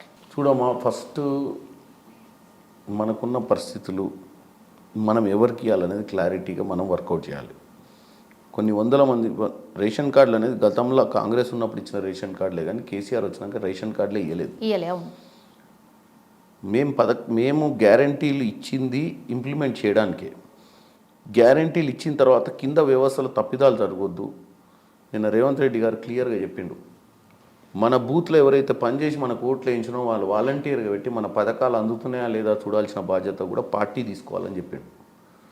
మనం చిత్తశుద్ధితోటి పరిపాలన చేయాలన్నాడు. ఎవరికి ఇస్తున్నాం, ఎవరికి ఇస్తలేము, ఎందుకు ఇస్తలేము అనేది క్లారిటీ ఉండాలి. రేషన్ కార్డులు ఉన్నోళ్ళు ఇప్పుడు 10 లక్షల రూపాయలు ఆరోగ్యశ్రీ, అది ఎవరికి చెందాలి? డబ్బులు ఉన్నోళ్ళు యూటిలైజ్ చేసుకునేకే కాదు, పేదవాడికే అందాలి. అవి పేదవాడికి అందాలంటే హరిబరిగా రాత్రి కాళేశ్వరం ప్రాజెక్ట్ కట్టినట్టు కడితే కూలిపోతాయి. కాబట్టి ఆయన ఏంటంటే దానికి సిస్టమేటిక్గా కలెక్ట్ చేసి 100% మీరు అన్నట్టు ఎన్నికల ముందు వాగ్దానాలు చాలా వరకు గాలి మాటలే ఉంటాయి. కానీ మేము గాలి మాటలు లెక్క కాకుండా వాస్తవాలు చేయాలనుకుంటున్నాం. తొందరపడి చేసి తప్పిదాలు చేసి ప్రజల చేతుల్నే తిట్లు తినాల్సిన పరిస్థితికి రావద్దని చెప్పి ఈరోజు ప్రతిపక్షాలు మమ్మల్ని ఎంత తప్పు పట్టినా మేము వాటిని పట్టించుకోదలుచుకోలేదు. ఎందుకంటే ప్రోగ్రెస్ రిపోర్ట్ అనేది ప్రజలే ఇస్తారు. రేపు మమ్మల్ని అధికారంలోకి వెళ్ళి పక్కకు ఇసిరేసేది కూడా వాళ్ళే. మేము అధికారంలో కంటిన్యూ ఉండాలంటే చేసే పని చిత్తశుద్ధితో పనిచేయాలి. తొందర అవసరం లేదు. అనుకోవచ్చు మేము 100 రోజుల్లో చేస్తామని, 100 రోజులలో చేసే ప్రయత్నం చేస్తాం. బస్సు అంటే ఇమీడియట్గా అవైలబిలిటీ ఉంటే చేయగలిగినాం. 500 సిలిండర్ ఇవ్వాలంటే 500 సిలిండర్ కనెక్షన్లు ఎన్ని ఉన్నాయో చూసుకోవాలి. ఎక్కడికి ఏ కనెక్షన్ వాళ్ళు ఎంతమంది ఎవడు 200 యూనిట్ కరెంట్ ఇవ్వాలి. 200 యూనిట్ కరెంట్ ఇవ్వాలంటే వీళ్ళందరికీ బిలో పవర్టీ లైన్కి ఫస్ట్ ప్రయారిటీ ఇవ్వాలి. ఇప్పుడు నేను 200 యూనిట్ కరెంట్ కట్టుకునే శక్తి ఉన్నాను, నేను కూడా పోయి లైన్లో అప్లికేషన్ చేసుకుంటే లబ్ధిదారుడు అన్యాయం అవుతాడు. వీటన్నిటిని చేయాలంటే మీ యూట్యూబ్ ఛానల్ ద్వారా ప్రజలకు తెలియజేస్తుంది ఏంటంటే ఇవన్నీ చేయాలంటే చిత్తశుద్ధితో పనిచేయాలంటే మనకు స్టాటిస్టిక్స్ రావాలి. వాటి కోసమే ఈరోజు ప్రజాపాలన పెట్టి మా ఎమ్మెల్యేలందరినీ పెట్టి అక్కడ తీసుకుంటున్నాం డేటా. తీసుకొని ఈరోజు మీరు పేపర్ చూసినట్టయితే 17వ తారీఖు కల్లా అంత డేటా ఎంట్రీ ఎండిపోవాలని చెప్పి ట్రైనింగ్ ప్రోగ్రామ్స్ పెడుతురు డేటా ఎంట్రీస్కి. డేటా ఎంట్రీ అయినాక దేని గైడ్ లైన్స్ ప్రకారం ఏం స్క్రూటినీ తీసుకొని బయటికి తరడం ఫేజ్ వైజ్గా చేసుకుంటూ వస్తారు. అంటే బిలో పవర్టీ లైన్ వాడు. ఎందుకంటే మన దగ్గర ప్రతిదీ కూడా వాస్తవంగా పేదోనికి ఏది అందకుండా మధ్యవర్తులు దళారులు దీన్ని దౌర్భాగ్య పరిస్థితి తీసుకొచ్చారు. రేషన్ కార్డు ఎవరికైతే రావాలనో వానికి 10 ఎకరాల భూమి ఉంటుంది, భూమికి 50 లక్షల విలువ ఉంటుంది, 5 కోట్ల రూపాయలు 10 కోట్ల రూపాయలు నోట్ రేషన్ కార్డు పట్టుకొని తిరుగుతుంటాడు ఊళ్ళల్లో. ఫస్ట్ వీళ్ళందరినీ మనం ఐడెంటిఫై చేయాలి. ఎందుకు చేయాలంటే మనకున్న డబ్బు మినిమం. ఆ డబ్బులో మనం నిజంగా పేదోడు నిజంగా లబ్ధిదారునికి అందే విధంగా చేస్తేనే మనం సక్సెస్ అవుతాం. ఈరోజు తిట్టొచ్చు మమ్మల్ని, మేము తప్పించుకుంటున్నామని అనొచ్చు. తప్పించుకుంటే ఎట్లా దొరుకుతాం? 6 నెలలకు కాకపోతే 4 నెలలకు దొరుకుతాం మీరు అన్నట్టు. మాకు చేయాలని ఇంట్రెస్ట్ లేకపోతే. ప్రజలు మమ్మల్ని క్షమించరు. ప్రతిపక్షాలు మమ్మల్ని మేము 5 ఎమ్మెల్యేలతో లేదు మాకు ప్రతిపక్షం. 39 మంది బీఆర్ఎస్, 8 మంది బీజేపీ, 7 ఎంఐఎం, ఇంతమంది ఉర్రాడు. వాళ్ళకంటే ముందు ప్రజలే క్వశ్చన్ చేస్తారు సార్. ప్రజలు అవసరం లేదండి. నేను అనేది ప్రజలు ఎట్లా క్వశ్చన్ చేస్తారు? ప్రజలకు మీలాంటి వాళ్ళు పోయి మైకులు పెట్టినప్పుడే ప్రశ్నిస్తారు. ఆడ అసెంబ్లీలో వేదికగా వాళ్ళు ఒక ప్రజలు ఎన్నుకోబడ్డ నాయకులుగా వాళ్ళైతే వదిలిపెట్టరు కదా మమ్మల్ని. 3 రోజులకే వాడు తనుకొని ఉరుకొస్తుంటే 7 ఉన్నాయి పథకాలని 3 నెలల తర్వాత మమ్మల్ని ఉరిదీస్తారు. డెఫినెట్గా మేము అందిస్తాం. మా మీద నమ్మకం పెట్టుకోమని కోరుకుంటున్నాం. Yes sir. ఇప్పుడు పార్లమెంట్ ఎలక్షన్ సార్, ఇప్పుడు కరెక్ట్గా ఒక ఎగ్జాక్ట్లీ ఇంకేం సార్, 1-2 నెలలు ఆల్మోస్ట్ స్టార్ట్ అయిపోయింది. ఇంకేంది ఈ మంత్ ఎండ్కి వస్తుండొచ్చు నోటిఫికేషన్స్. సో మరి ఎట్లా ప్రిపేర్ అవుతుంది ఏంది? కొంత గ్రౌండ్ వర్క్ ఏదో ఆల్రెడీ స్టార్ట్ చేసేసినట్టున్నారు. 12 టార్గెట్ పెట్టుకున్నారు. ఎందుకు సార్? 17 ఉంటే 12 టార్గెట్ పెట్టుకున్నారు ఎందుకు? మిగతా 5 పాపం అని వేరే వాళ్ళకి వదిలేసిరా? మీరు అన్నారు మీకు తెలుసు హైదరాబాద్లో మాకేం రాదని. మేము హైదరాబాద్ సీట్ అయితే ఎంఐఎంని కొట్టలేము. ముందే ఒప్పేసుకుంటున్నారు చెప్తున్నా కదా. మీరు ఇప్పుడు మీకు కూడా మీరు ఏం చెప్పారు? కామన్ మ్యాన్కి అర్థమయ్యేటట్టు మాట్లాడండి. ఇక్కడన్నా మా దగ్గరన్నా కొంచెం ఫేర్గా ఉండమని చెప్పారు మీరు రాగానే. సో ఫేర్గానే చెప్తున్నా. మాకు మహబాద్, ఖమ్మం, నల్గొండ, భువనగిరి, నాగర్ కర్నూల్, మహబూబ్ నగర్, చేవెళ్ళ, జైరాబాద్, మెదక్ కూడా వదిలేసిన మధ్యన, నిజామాబాద్ కూడా వదిలేస్తున్నా, కరీంనగర్, వరంగల్, పెద్దపల్లి. సరిపోయింది కదండి మీకు. టక్క రాష్ట్రం అంతా చూపించిన కదా. మహబాద్ మొదలుపెట్టి ఇట్లా తిరుక్కుంటూ వచ్చి ఇట్లా పోయిన అక్కడికి. సో ఎందుకంటున్నా అంటే మన వరంగల్లో మేము ఎక్స్పెక్ట్ చేయలే వరంగల్ నల్గొండ మాదిరిగా వస్తాయని. దక్షిణ తెలంగాణలో ఎన్ని సీట్లు వచ్చినాయో వరంగల్లో నల్గొండ పార్లమెంటు 7కి 7 వచ్చినాయి. భువనగిరి పార్లమెంటు 6కి 6 వచ్చినాయి. 6కి 6 ఒకటి ఓడిపోయాను. ఉత్తర తెలంగాణలో ఆ విధంగా వస్తాయని ఏది వరంగల్ పార్లమెంటు ఆ రిజల్ట్ ఇస్తాను ఎక్స్పెక్ట్ చేయలే. Peddapalli parliament 7 out of 7. Karimnagar పార్లమెంట్లో చొప్పదండి పక్కన మన ఇంకోటి డాక్టర్ సత్యనారాయణ. ఇవన్నీ కూడా మేము ఊహించలేదు. అంటే రిజల్ట్స్ స్వింగ్ ఉండే. చాలా షాకింగ్ రిజల్ట్స్ ఇచ్చినాయి కదా సార్ మీకు. 75 వచ్చేటి ఉండే హైదరాబాద్లో కొన్ని దెబ్బతీయకపోతే. సెటిలర్స్ మాకు ఓటు వేయలేదు. సెటిలర్స్ మమ్మల్ని ఏంది అంటే సెటిలర్స్ మాకు ఓటేస్తారన్న నమ్మకం మాకుండే. ఎందుకంటే రేవంత్ రెడ్డి గారు మల్కాజ్గిరి టీడీపీ జెండాలు కూడా కనబడ్డాయి మీ దాంట్లో. ఏమైపోయింది సార్? ఎందుకు అట్లా ఓటేలేదు మీకు? ఎందుకు నమ్మలే? అంటే మీరు అన్నట్టు సెటిలర్స్కి ఒక లాజిక్ ఉంటుందండి. మీరు నమ్మలేదు, సెటిలర్స్ నమ్మలేదు కాంగ్రెస్ వస్తుందని. వాళ్ళు ఏంటంటే ఎటు ఋతుపవనాలు ఉంటే అటు ఓట్లు వేస్తారు. వచ్చేది ఉంటే పాజిటివ్ ట్రెండ్ ఉంటే ఇంకా ఇప్పుడు చెప్తున్నానండి. మున్సిపల్ ఎన్నికలు ఉంటాయి. మున్సిపల్ ఎన్నికలు అనేది ఒక్క సీటు ఉంటుండే బీఆర్ఎస్ పార్టీకి 2014 కంటే ముందు. బీఆర్ఎస్ ప్రభుత్వం రాగానే 80 సీట్లకు వద్ది. ఎందుకంటే ఇవన్నీ కూడా రూలింగ్ ఫేవరబుల్ ఇవన్నీ. ఎందుకంటే ఇక్కడున్న జనము రూలింగ్తో పాటు బతుకుతారు. ఇక్కడున్న జనం రూలింగ్కి సపోర్ట్ చేస్తారు. ఇప్పుడు రేవంత్ రెడ్డి గారు ముఖ్యమంత్రి అయిన తర్వాత హైదరాబాద్ సిటీ చాలా పాజిటివ్ అవుతుంది. మల్కాజ్గిరి సీట్ కూడా గెలిచే అవకాశాలు ఉంటాయి. సికింద్రాబాద్ సీట్లో కూడా కరెక్ట్గా మనం ప్రాపర్ గ్రౌండ్ వర్క్ చేసుకునేది. ఎందుకు మనం ప్రక్షాళన మా ఆర్గనైజేషన్ కానీ నేను ఒక వైస్ ప్రెసిడెంట్గా నేనేమంటున్నా అంటే గెలిచినామని చెప్పి మా గాంధీ భవన్లో ఉత్సవాలు చేసుకొని గత 15 రోజుల నుంచి ఎవరు పనిచేస్తలేరు. గెలిచినాకనే బాధ్యత ఎక్కువ ఉంటుంది. ఎక్కడ ఓడిపోయినామో అక్కడ గ్రౌండ్ వర్క్ ఎక్కువ చేసుకోవాల్సిన అవసరం ఉంది. ఈరోజు చేవెళ్ళ పార్లమెంట్లో మనకు అటు రూరల్ వదిలిపెడితే షేర్లింగంపల్లి మేజర్ బెల్ట్ 7 లక్షల ఓట్లు. రాజేంద్ర నగర్ ఉంది. అటు పోతే మహేశ్వరంలో ఎందుకు ఓడిపోయినా, మహేశ్వరం మంచి కాన్స్టిట్యున్సీ మాకు చేవెళ్ళలో. సో వీటి మీద ప్రక్షాళన చేసుకోవాల్సిన అవసరం ఉంది. ఎందుకంటే మాకు 12 సీట్లు ఎందుకు వస్తాయి అంటున్నంటే, నేను అటు పైన రూరల్ సైడే మాట్లాడినా మీకు. మేము సిటీ ఏం తీసుకోలేదు కన్సిడరేషన్, చేవెళ్ళ తీసుకున్నాయి. చేవెళ్ళ ఎందుకు తీసుకున్నా అంటే అటు తాండూరు, వికారాబాదు, పరిగి మేము గెలిచినాం. చేవెళ్ళ కూడా 200 ఓట్లతో ఓడిపోయినాం కేవలం. సో నేను దాన్ని కూడా కన్సిడర్ చేసినాం, మేము రికవర్ అవుతాం అన్నట్టు. కానీ సార్ అసెంబ్లీ ఎలక్షన్స్ వేరు, పార్లమెంట్ ఎలక్షన్స్ వేరు కదా. అందుకే అసెంబ్లీ పార్లమెంట్ ఎలక్షన్స్ కోసం బీఆర్ఎస్ పార్టీ లేనే లేదని చెప్తున్నారు. అది అయిపోయిందని చెప్పిన దాని దుకాణం బంద్ అయిపోయింది. మహబూబ్ నగర్లో మాకు టోటల్గా అసలు మహబూబ్ నగర్ కూడా విచిత్రం ఏంటంటే, మహబూబ్ నగర్లో మేము ఆలోచించాల్సింది, మహబూబ్ నగర్ ఉమ్మడి మహబూబ్ నగర్లో మేము గద్వాలు తర్వాత అలంపూర్ ఓడిపోతామని ఎప్పుడు అనుకోలేదు. మేము ఒకవేళ టైట్ ఉంటే మాకు నగర్ కర్నూలులో నాగం జనార్దన్ రెడ్డి గారు వెళ్ళిపోయారు, రాజేష్కు తట్టుకోలేస్తాడా లేదా అనుకున్నాం. దేవరకద్రల వెంకటేశ్వర రెడ్డిని మా జిఎంఆర్ ఏమైనా తట్టుకుంటాడా లేదా అనుకున్నాం, మసూదన్ రెడ్డి. చర్చర్లలో అనిరుద్ధ్ రెడ్డి తట్టుకుంటాడా లేదా అనుకున్నాం. అవన్నీ స్వింగ్ వచ్చినాయి మాకు. అనుకోకుండా అక్కడ సరిత గారిని తీసుకొచ్చినాం, చాలా పాపులర్ ఆమె సోషల్ మీడియా. అసలు షీఈ్ 100% విన్నింగ్ క్యాండిడేట్ గద్వాల్. అవును. సంపత్ అట్నే సీనియర్ లీడరు, ఇంతకుముందు ఏఐసీ సెక్రటరీ, యాక్టివ్. అక్కడ ట్రామ్ కూడా కాంగ్రెస్ పార్టీ నుంచి బీఆర్ఎస్కి వెళ్ళిపోయి ఎమ్మెల్సీ కావడము. తర్వాత సమ్ ఫ్యాక్టర్స్ సమ్వే ఎలక్షన్స్ అనే దాని మీద మేము ఈరోజు ఏమంటున్నా అంటే, నేను పార్లమెంట్ ఎన్నికలకు పోయే ముందు ప్రక్షాళన చేసుకోవాలి. మేము కూడా ఎక్కడ తప్పిదం జరిగింది. సరే కొన్ని కలిసి వచ్చిన సీట్లు ఉన్నాయి, కొన్ని అనుకున్న సీట్లు పోయినాయి. అనుకున్న సీట్లు పోయిన దగ్గర చాలా గ్రౌండ్ వర్క్ చేయాల్సిన అవసరం ఉంది. అక్కడ లోకల్ లీడర్లను కూర్చోబెట్టుకొని ఎక్కడ తప్పిదం జరిగింది అనేది అసెస్మెంట్ చేసుకోవాలి. సరే అధికారంలోకి వచ్చినామని పండగ చేసుకుంటా కొంచెం అశ్రద్ధ చేసినా కానీ, మీరు అన్నట్టు ఓట్లు పర్మనెంట్ కాదు, పరిస్థితులను బట్టి ఓట్లు మారుతాయి. 3-4 రోజుల్లో వేవ్ మారిపోతాయి. కరెక్ట్.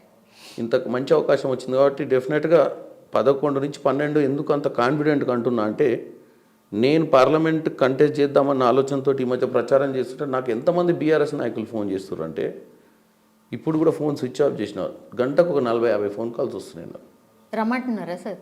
రమ్మనుడు కాదు అన్న, మమ్మల్ని కూడా కండవేసి తీసుకెళ్ళిపోన్నాను. ఎందుకంటే ఈ లోకల్ బాడీ లీడర్స్ అనేటోళ్ళు బీఆర్ఎస్ నాయకులు కాదు. 9.5 ఏళ్ళ అధికారంలో వీళ్ళంతా గతంలో టీడీపీ కాంగ్రెస్లో ఉన్నవాళ్ళే. బీఆర్ఎస్కి గ్రాస్ రూట్ లేకుండే. బీఆర్ఎస్ అనేది ఒక ఉద్యమ పార్టీ. అవును అవును. 2014లో అధికారం వచ్చిన తర్వాత ఈ లోకల్ బాడీ సంస్థలలో వాళ్ళు ఒక్క లీడర్ కూడా ఉండకపోయేది. వాళ్ళ తెలుగుదేశం కుంటుండే బాగా. ఎందుకంటే ఎన్టీ రామారావు పార్టీ పెట్టినాక బీసీ కులాలల్లో చాలా అభ్యున్నతలు అంటే ఏమంటారు, వాళ్ళకి ఎంపవర్మెంట్ వచ్చి లోకల్ బాడీ ఎప్పుడు కూడా TDP was very strong, equal to Congress, better then Congress. Telugu Desam party ఆంధ్రాకి వెళ్ళిపోయింది, ఇక మన పార్టీ కాదు అని మెంటల్గా ప్రిపేర్ అయిన వాళ్ళంతా బీఆర్ఎస్లోకి వెళ్ళిపోయారు. ఈ 9 ఏళ్ళు వాళ్ళు అధికారంలో ఉర్రు, కానీ వాళ్ళకు ఈరోజు బీఆర్ఎస్ ఓడిపోవడానికి ఒక కీలక అంశం మీ ముందు చెప్తాను నేను. ఎందుకంటే ఈ లోకల్ బాడీ లీడర్స్ ఎవ్వరు కూడా అధికారంలో ఉండి పవర్ని ఎంజాయ్ చేయలేదు, ఆర్థిక పరిస్థితులు మెరుగుపడలేదు. బీఆర్ఎస్లో సెంట్రలైజ్ పవర్ అయిపోయింది, సింగిల్ విండో అయిపోయింది. ఎమ్మెల్యేలు కూడా చాలామంది అసమ్మతితో ఉండేది. ఎందుకంటే కుటుంబ పాలనలా ప్రజాస్వామ్యం వాళ్ళ సొంత పార్టీలనే లేదు. మీరు గతంలో ఎప్పుడైనా రైతుల ఆత్మహత్యలు చేసుకోగా చూసినాము, విద్యార్థుల ఆత్మహత్యలు ఫెయిల్ అయితే చూసినాం, కానీ సర్పంచుల ఆత్మహత్య చేసుకోవడం తెలంగాణలోనే మొదలైంది. ఎందుకంటే స్వయం పాలన అని పెట్టి వాళ్ళ రోడ్లు వాళ్ళ సొంత డబ్బులు పెట్టుకొని ఏదో ఒక రోజు అకౌంట్లకు పైసలు వస్తే తీసుకుందామన్న ఆలోచనలు అప్పు చేస్తే 3 రూపాయల వడ్డీకి 4 రూపాయల వడ్డీకి తెచ్చి కట్టలేక సర్పంచులు చచ్చిపోయినటువంటి పరిస్థితి బీఆర్ఎస్ ప్రభుత్వం. మరి ఎవడు మరి సర్పంచ్ వాళ్ళ పార్టీడే. సో వాళ్ళంతా ఎట్లుర్రంటే మీరు నమ్మరు మేడం. తుంగతుర్తిలో నేను 15 రోజులు ఉన్న శామ్యుల్ కోసం. నాకు తుంగతుర్తి నా మండలం, సొంత మండలం తప్ప మిగతా 8 మండలాలు పరిచయాలు లేకుండే. నేను ఈ 15 రోజులు ఆర్థిక లావాదేవీలు, అడ్మినిస్ట్రేషన్, బూత్ మేనేజ్మెంట్ చేసి అందరూ నాకు దగ్గర అయిపోయి మేమేమనుకున్నాం శామ్యుల్ గారు నేనంటే, పాతోళ్ళు ఇబ్బంది పడతారేమో, కొత్త వాళ్ళని చేర్చుకోవద్దు అనుకున్నాం అన్నమాట. ఎందుకంటే వాళ్ళు ఏమంటారంటే, మేము మొత్తం పల్లకి మోసినాం 9 ఏళ్ళు, అధికారంలోకి వచ్చిన 3వ రోజు నుంచి చామల కిరణ్ కుమార్ రెడ్డి వచ్చి అప్పుడున్న జెడ్పీటీసీలు 4 వచ్చారు నా దగ్గరికి. బీఆర్ఎస్ మా 9 మండలాలల్లో సిట్టింగ్ జెడ్పీటీసీలు 4 3 రోజుల ముందు వచ్చారు. ఎప్పుడు ఎన్నికలు 30వ తారీఖు ఉంటే 27, 26కి వచ్చారు మేము జాయిన్ అవుతాం. సిట్టింగ్ జెడ్పీటీసీలు మంత్రి జగదీశ్వర్ రెడ్డి సొంత మండలం నాగారం జెడ్పీటీసీ కూడా వచ్చాడు. ఎందుకంటే అప్పటికి రిజల్ట్ తెలిసిపోయింది. కాకపోతే మాకు సంథింగ్ ఏంటంటే బ్యాగేజ్ అంటే ఆల్రెడీ ఓటర్లకు పల్స్ చూసిన ఎవరవై మనం ఎవరికైతే వ్యతిరేక ఓటు వేస్తామో వాళ్ళు ఇన్ని రోజులు ఇంట్లో ఉండి మళ్ళీ ఇళ్ళకి వచ్చిరన్న ఫీలింగ్ వస్తుంది. మేము జాయిన్ చేసుకోలే. ఓకే, ఇప్పుడు ఏమంటారు, ఎన్నికలు అయిపోయినాయి కదా సార్, ఇప్పుడైనా జాయిన్ చేసుకోరంటారు. మా వాళ్ళు ఏమంటారు, మరి వాళ్ళు జాయిన్ చేసుకుంటే రేపు గ్రామ పంచాయతీ ఎన్నికలు వస్తాయి కదా సార్, మాకు ఇస్తారా ఆయనకి ఇస్తారా టికెట్? అంటే మేము ఇన్ని రోజులు వాళ్ళతో పోరాటం చేసి జైళ్ళ పాలు కేసుల పాలు అయినాం. ఇప్పుడు మీరు మనం అధికారం రాగానే ఆడ వస్తుండు కండు వేసుకుంటాడు, మళ్ళీ మమ్మల్ని వెనక కుర్చీలో కూర్చోబెట్టి ఆయన ముందు కుర్చీలో కూర్చోబెడతారా? మీకు మొన్న అసెంబ్లీ ఎన్నికలప్పుడు ఆ టికెట్ ఇష్యూ కూడా అదే కదా సార్ అయింది. అప్పటికప్పుడు పారాషూట్ వేసుకొని వచ్చిన వాళ్ళకి కూడా టికెట్ ఇచ్చిర్రు అనేది కూడా ఒకటి నడిచింది కదా. అంటే సిట్టింగ్ ఎమ్మెల్యేలు వస్తే ఇయ్యలేదు మనకు. ఒకటి మీకు అదే ఇప్పుడు చెప్తున్నా నేను, మీ ఇంటర్వ్యూ లాస్ట్ కన్క్లూజన్ పాయింట్ ఏంటంటే 100% కాంగ్రెస్ పార్టీలో పనిచేసినటువంటి ఎన్ఎస్వై అధ్యక్షుడు బల్మూరు వెంకటు, యువజన కాంగ్రెస్ అధ్యక్షుడు శివసేనారెడ్డి, ఎస్సీసీఎల్ అధ్యక్షుడు ప్రీతం, బీసీసీఎల్ అధ్యక్షుడు శ్రీకాంత్ గౌడ్కి వీళ్ళకి టికెట్లు రాలే. ఎందుకు రాలేదు అంటే ఆ రోజు అధికారమే ఒక లక్ష్యం. అధికారంలోకి రాకపోతే పార్టీయే బతుకుండదు. 9 ఏళ్ళు అధికారంలో లేము కాబట్టి అధికారంలోకి రావాల్సిన అవసరం ఉంది కాబట్టి సాక్రిఫైస్ చేయాల్సి వచ్చింది పార్టీలో అవుట్ ఆఫ్ ద వే. ఇప్పుడు వాళ్ళందరికీ కూడా రేవంత్ రెడ్డి గారు నిన్న చెప్పిండు, చాలామంది సాక్రిఫైస్ చేశారు వాళ్ళ కష్టాన్ని. ఎందుకంటే పార్టీ అధికారంలోకి వచ్చే లక్ష్యంగా ఆ రోజు ఉన్నటువంటి పరిస్థితులల్లో ఆ రోజున్న సమీకరణల వల్ల టికెట్లు కూలిపోయారు. వాళ్ళందరికీ కార్పొరేషన్ చైర్మన్ ఇవ్వాలని ఆయన నిర్ణయించుకున్నాడు. దానికోసమే సరైన వానికి ఇవ్వాలని చెప్పి దాని మీద కూడా ఏసీ సెక్రటరీలు అందరికీ 3 ఏసీ సెక్రటరీలు ఉంటారు, అబ్జర్వర్లు. 40 నియోజకవర్గాలు ఒకళ్ళు ఇన్ఛార్జ్. వాళ్ళ నియోజకవర్గాల లిస్టు తెప్పిమని చెప్పారు. అవన్నిటి క్రోడీకరించి అందరికి న్యాయం చేయాలనుకుంటారు. రానున్న రోజులల్లో ఇప్పుడు అవసరం లేదు, ఇప్పుడు పార్టీలు ఎవరు కష్టపడితే వాళ్ళకి టికెట్. ఎందుకంటే ఇప్పుడు మాకు అధికారం అనేది ముఖ్యం కాదు, పార్టీని బతికియాల్సిన అవసరం ఉంది. పార్టీని బతికియాలంటే పార్టీలు ఎవరు కష్టపడ్డారో ఎవరిని రిక్రూట్ చేస్తే పార్టీ మళ్ళీ ఒక ఎగ్జాంపుల్గా నిలబడతారో వాళ్ళకి ఇస్తేనే కాంగ్రెస్ పార్టీకి మళ్ళీ చరిష్మారా వస్తుంది. అవును, యా.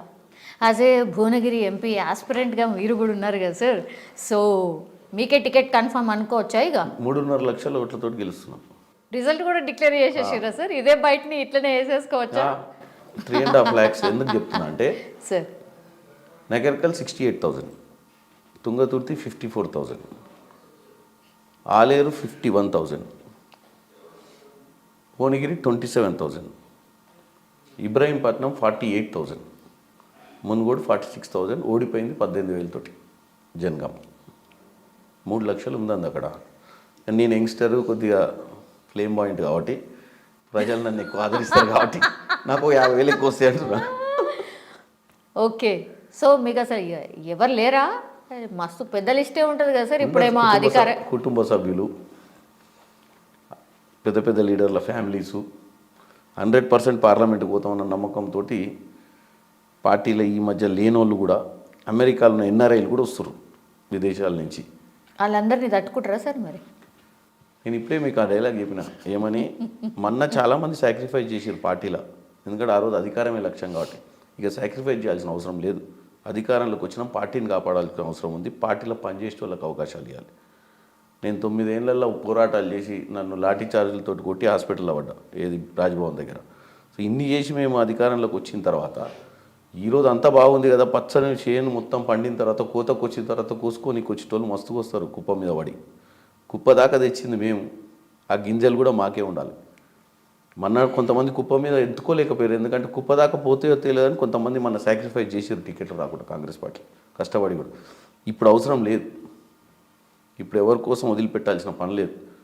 ఎవరైతే డిజర్వింగ్ ఉండి 100% సర్వేలు చేసుకోమంటారు, సర్వే ప్రకారం ఇవ్వండి టికెట్. గెలిచే గుర్రాలకి ఇవ్వండి టికెట్. కానీ గెలిచే గుర్రాలు ఉన్నా కానీ బయట నుంచి ఎవడో ఒక పెత్తందారుడు వచ్చిండానో లేకపోతే ఒక కుటుంబ సభ్యుడు వచ్చిండానో వాళ్ళకి ఇచ్చడం కంటే పార్టీలో ఉండి మాలాంటి వాళ్ళకి ఇస్తే 100% నన్ను చూసి యువజన కాంగ్రెస్లో ఎన్ఎస్యుఐ లాంటి యువకులు ఏం చేస్తారంటే, ఒక ఇన్స్టిట్యూషన్లో ఎందుకు జాయిన్ అవుతారండి చెప్పండి? ఐఏఎం ఎందుకు పోవాలి, ఐఐటి ఎందుకు పోవాలి? ఎందుకంటే 5th ఇయర్లో వాళ్ళకి ప్లేస్మెంట్స్లలో గ్యారంటీ జాబ్ వస్తుంది. అది అవును.